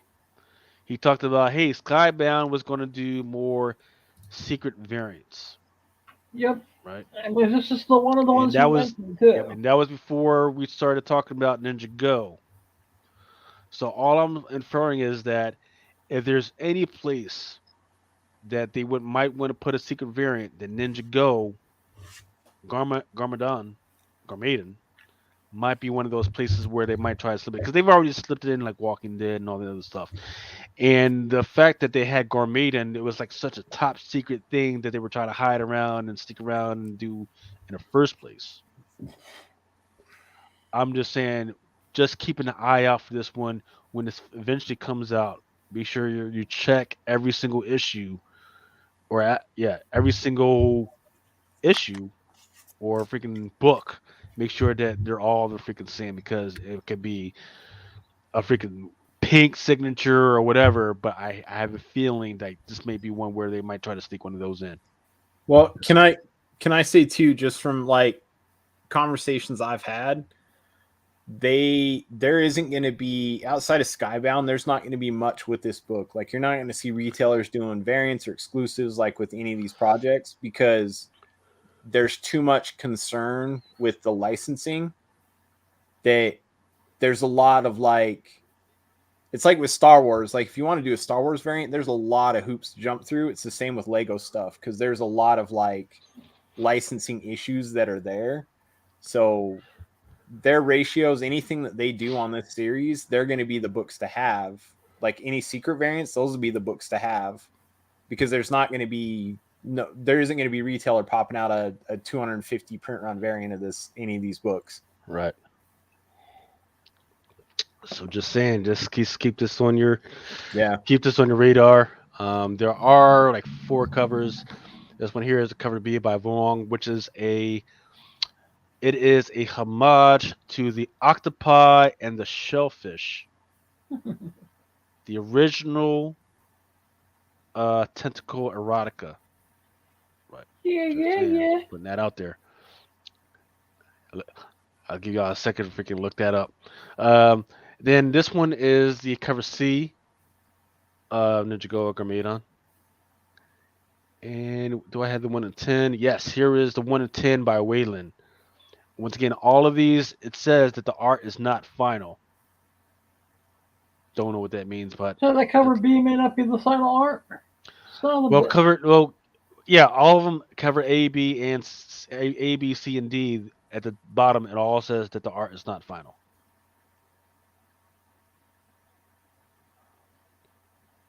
Moon Knight number 10, Jong Yun Yoon, 125. And then there's a Segovia Spider-Man variant, which has Moon Knight with a Spider-Man logo on his chest. It's intriguing. New Burn number 5 is coming out. Good book.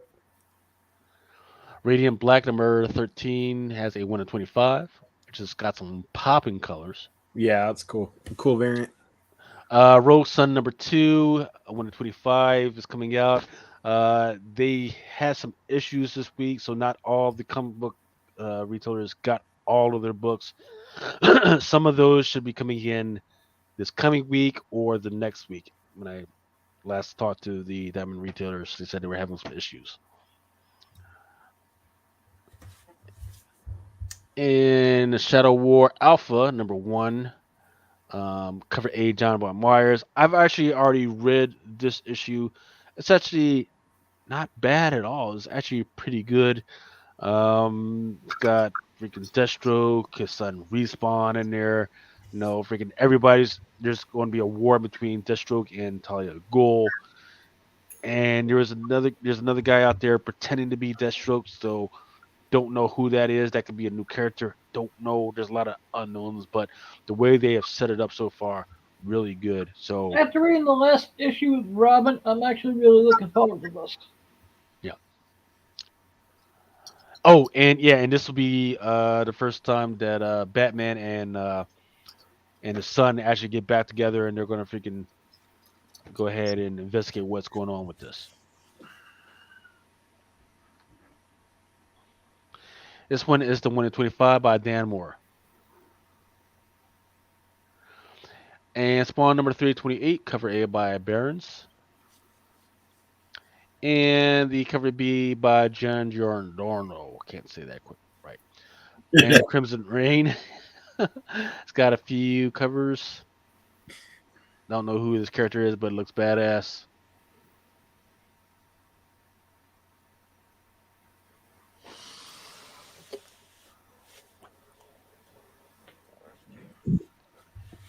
And Remo, the check one that that probably private chat. Oh, And then there's a 1 in 25 by Lopez Buck.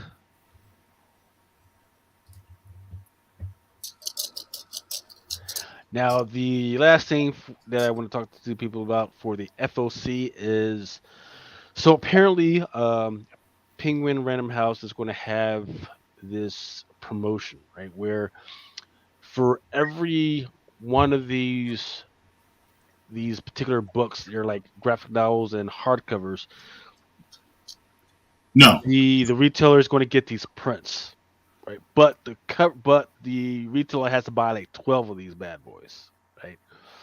So if you want to print, and I think these prints are like foil or something, yeah, limited edition foil prints. So if you want a limited edition foil print of either Spider-Man, Captain America, or Black Panther, you need to let your retailer know ahead of time. You need to let them know like tomorrow so they can start doing the calculations, right?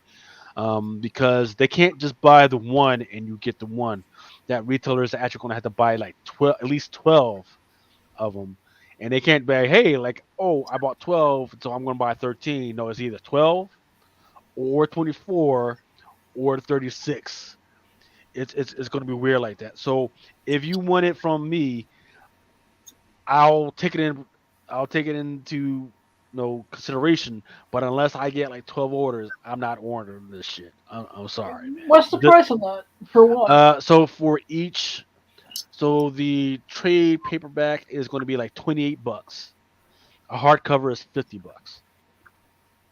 If you So yeah, so it's you're buying a $50 freaking book for a foil joint, or a $28 for some foil prints.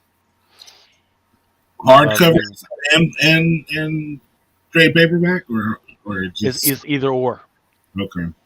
Yeah, it's weird. See that? And you don't get the book till June Mm. 14th. So yeah, man, motherfucker smoking, but Yeah, that's a little too long. yeah.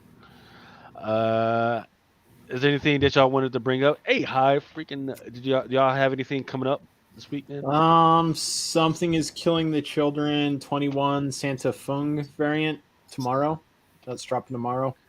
Okay, so it's not on What the time, James? not on It's not on the Oh, website. This one's Slumber. It's not on the site yet. So it's not this one. Slumber's up there, man. Slumber's up there, and then we just did Radiant Red was last weekend. That's up there. Our Radiant Reds are pretty badass. Yeah, so Slumber #1, limited to 500, cover art by Johnny Desjardins. Yeah, we did so we shared our exclusive. We did like a split with another retailer. So we've got the Desjardins and then the yeah, there you go, Staniak. But Okay. killed them. No, and Silverback. Sorry, Silverbacks did the bunny one, and then Desjardins did the obviously Desjardins one. That's the So with this Silverbacks. 5-pack for $60, what do you get? You get 5 of that book. 5 of that book. Do you get the retailer joint? No. We don't do that. We make those separate. We try to like appropriately price them.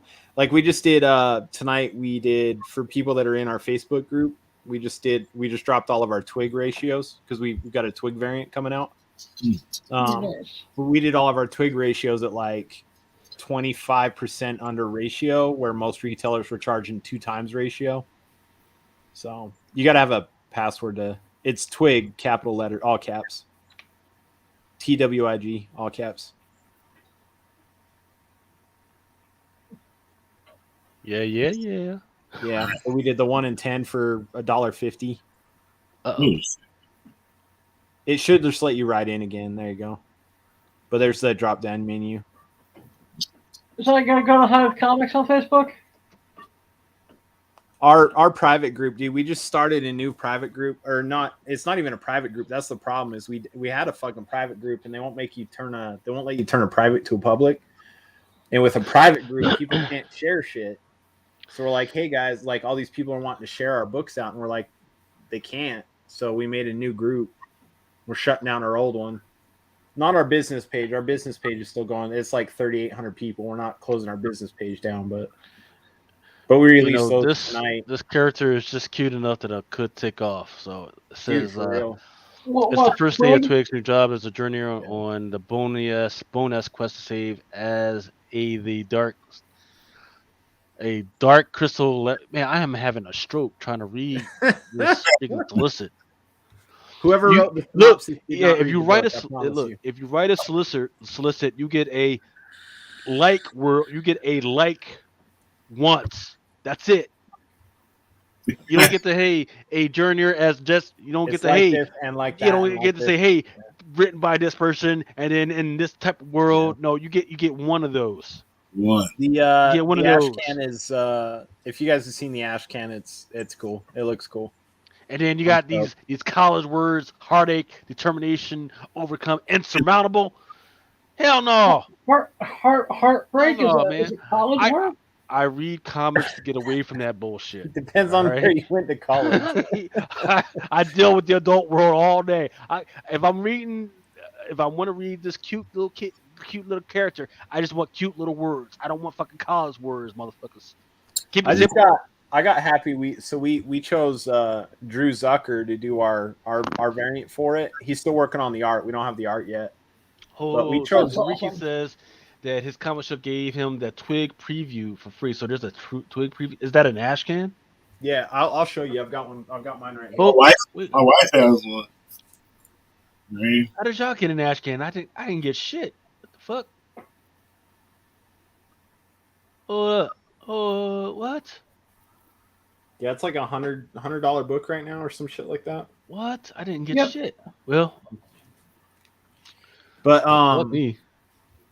But yeah, we chose Drew Zucker to do our variant for us, and I know we made the right decision when Jack called me up like 3 hours later, and he goes, "Hey, so I just called Drew Zucker and I had an interesting conversation with him." I said, "What's that?" And he goes, Whatnot was reaching out to him to do a Whatnot variant for Twig, and he said that he couldn't because he was doing a exclusive for you guys." And he's like, "Do you guys want to share that?" And we're like, "No, we're good. We'll keep it. we'll keep it for us. You guys find your own artist." All right, let's keep it moving and let's get to the stuff that is coming out this week. Hey, fellas, I got an early day tomorrow. I'm gonna hop off. Okay, man. All right, Thanks for coming on, Hive. Yeah, you all have a good night. All right, take it easy. All right. Amazing Spider-Man number 92, Momoko Stormbreakers 1 at 25. That's the one that's kind of weird. The Shadow, don't know what's going on with that one. It's a cat. Black cat. It's a big ass pussy. You see the ears, the eye, the tail. What? See, Big Remo, the reason why we're not drinking that Russian vodka because it's fucking with our eyes. So put that shit down. Wow. I finished about 45 minutes ago. I was like, man. Sight is so overrated, man. Some awesome sauce radio type shit. Here's a Betty Page Alien Agenda number 1. It's a McFarlane homage. Okay. It's Laura I don't know how to describe it other than that. It's Betty On the Page. market. Betty Page bent over. All right, I'll accept it. She looks like Laura Croft. Yeah, Okay. exactly. I'm just sick of these McFarlane homages. No, you're not sick of this one. Alright. You won't be sick of this one. Take some time and look at this one. She looks like a perfect. Hey, she looks like the perfect guy. The second print for the Black Panther number 3 should be coming out. Captain Carter number 1, the 1 in 25 animation variant. Then there's also the second print for the Daredevil Woman Without Fear number 1. That's the one with Craven the Hunter, or actually it's his son. That's on the cover by Latour. Devil's Reign number 5, 1 in 25. I don't know why that's supposed to be a 1 in 25, but okay. Eternals number 10, Laraka Foreshadow variant. That's the one with the new character on there. I forget what his name is. Well, actually, excuse me. It's not a new character. It's his new body. Forgot about that. So people think it's a new character. It's not a new character. It's just a new body. So just like they revamped all the other Eternals for the movie, they revamped this guy. But instead of being just like some white guy, he's like a blue guy for some fucking reason.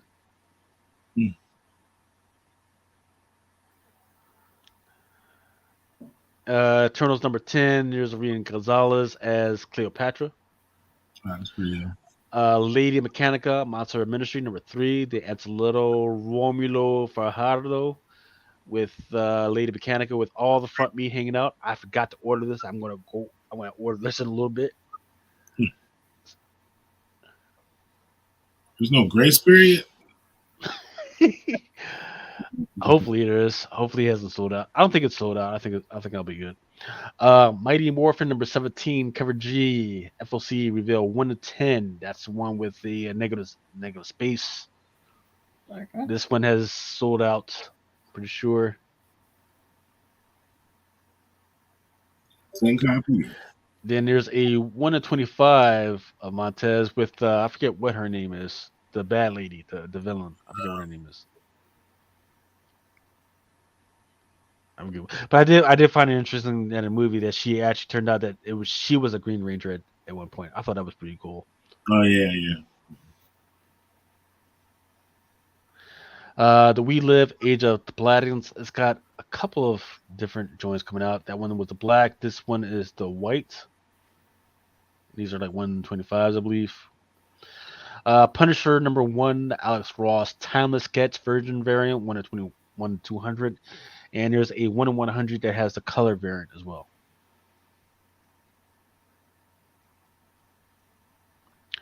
This one is the Parlov Open Order. This one is the 1 in 25 Romita variant. And this one is the Jen Bartel 1 in 50. Spider-Gwen, Gwenverse #1, Romero variant, 1 in 25, with a bunch of different variants of Spider-Gwen. Or Gwen, excuse me. This one is the Nakayama Open Order. This one is a Greg Land. And then this one is a Momoko 1 to 100. That's the one. It's just a design variant That's of the her one. dressed as Captain Marvel. Okay.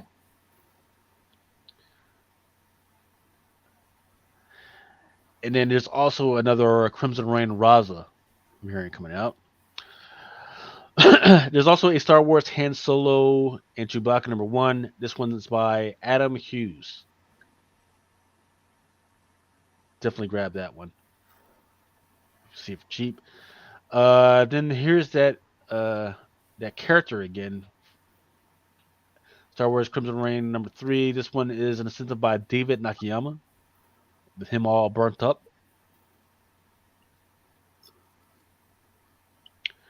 And then there's the Strange Academy #17 cover C by Ryan Stegman. I don't know which appearance this is, but no, he's been showing up all over the freaking place nowadays. But apparently people love this character for some freaking reason, and there's a spotlight cover of him. So here's the difficulty in it, right?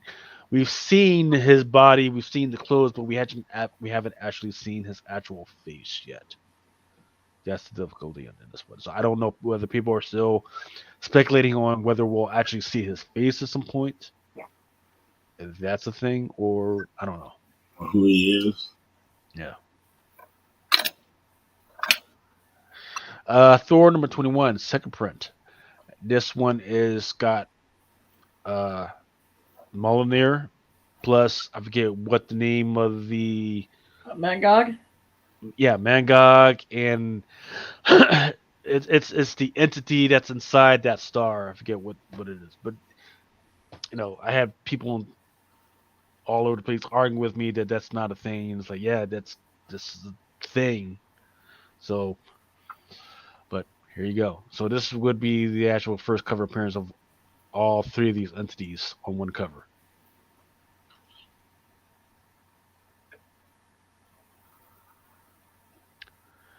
Thor #23, Darbo's Women History variant. Runa the Valkyrie. More Tentacle Erotica, Draculina #2, Raphael Kanyanin.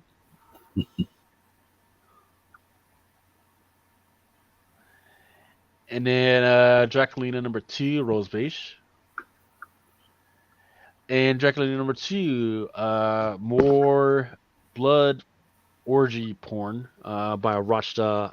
I gotta talk to her about that. Tell her she needs to calm the fuck down. Hey fellas, I'm gonna tap, man. I'm gonna All lay right, it. man.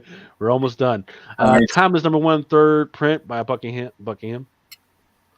Nice. That's Venom #6, 1 to 25. Okay. Woman of Marvel #1, one shot. This one I love. I think I forgot to order this one. The X Lives of Wolverine #4 by Adi Gravnov. One 25, A Woman of Marvel by Mock. That's the one with Squirrel Girl and Black Widow. And there's an anime style by Momoko, 1 in 25.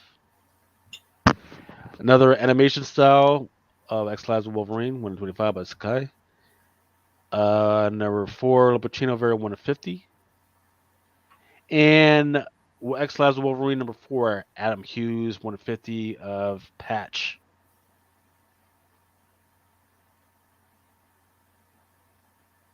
And that, ladies and gents, is all. I am the only one awake at 4:17 in the morning. No, We got awake, Blind I'm Adam, just but looking- he's half I'm just asleep. looking at a facial pin. But I would have wanted to thank wow, we actually have 84 people still up at 4:17 in the morning. Thank y'all for freaking staying up. I do at some point want to do this again sometime through the week because I think there's more information coming out on some of this other stuff. But I do want y'all to definitely keep an eye out for Ultimate Maximus show, where he will run through any of the incentive variants or anything that I might have missed. Keep an eye out for Whatnot for Mel V and Ninth Wonder for their shows. I know they're fixing to push some stuff out. I think Brian is fixing to push some stuff out as well for CBSI. So we'll keep an eye out for them. Blind Adam, when are we going to see you next? This Wednesday at 9 p.m. People, please subscribe to the channel. We have 2 great guests who should have everything confirmed by tomorrow. It's going to be a real blast. So subscribe to us on Sus Radio Wednesday night at 9 p.m. and we're going to kick ass and take names. All right. Let's see. That is all I got. Freaking next time I will be on will probably be. Oh yeah, once again I'm planning on doing some women's history stuff. Maybe within the next week. I've got a whole bunch of boxes of stuff that I need to open up. So pay attention for if I blast out something on Comic Crusaders for a open the box segment. Once again, I'll be hanging out with Animal Awesome Sauce. We'll also be doing some MPP stuff. There's some Cinema Crusader stuff where they're doing the Shining. Just a bunch of content all around with CBSI and Comic Crusaders. So just pay attention. But once again, love y'all. Freaking peace all across the world. Love and kisses. And once again, if there's any way we can help anybody at all, if we can just let you know. For those that have, I know there's some people out there that are waiting on some packages from me regarding some old stuff. Like, hey, what happened to this order? Stuff is coming in. I'm just waiting for your stuff to actually get to me. Just saying, you know who I'm talking to. But that's all I got. Thank you all once again for hanging out with us. Adam from Hi Nathan. He says, Adam, you have a new subscriber, but I'm scared. Hey, freaking man, Autumn and Misty, man. We got great content, yo. Yeah, Autumn and Misty, man. Wait, I have something coming up that's going to top that. Yeah, don't do that. Don't watch that in front of the wife. You better find yourself a corner in the rest of the room, man. Headphones. Thank y'all, everybody, man. Freaking, it's been a pleasure freaking hanging out with y'all. But yeah, freaking find me on Twitter, find me on Instagram, find Comic Crusaders on YouTube and the rest. And I just want to keep pushing out, but I just need the incentive. I just need to feel the love, and we're gonna keep pushing it out and keep it going. Thank you. We're out. For each man in his time to take, until he walks along the beach and sees his future in the water, along the pond within his reach.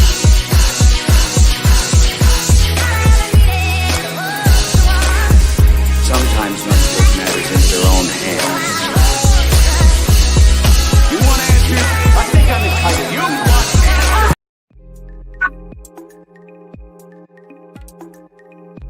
Thank you. We hope you've enjoyed this Comic Crusaders production. For real-time news on all things pop culture, please feel free to follow us on social media. For articles, original content, merchandise, and more, please go to www.comiccrusaders.com. Also follow along with all of the websites of the Comic Crusaders family.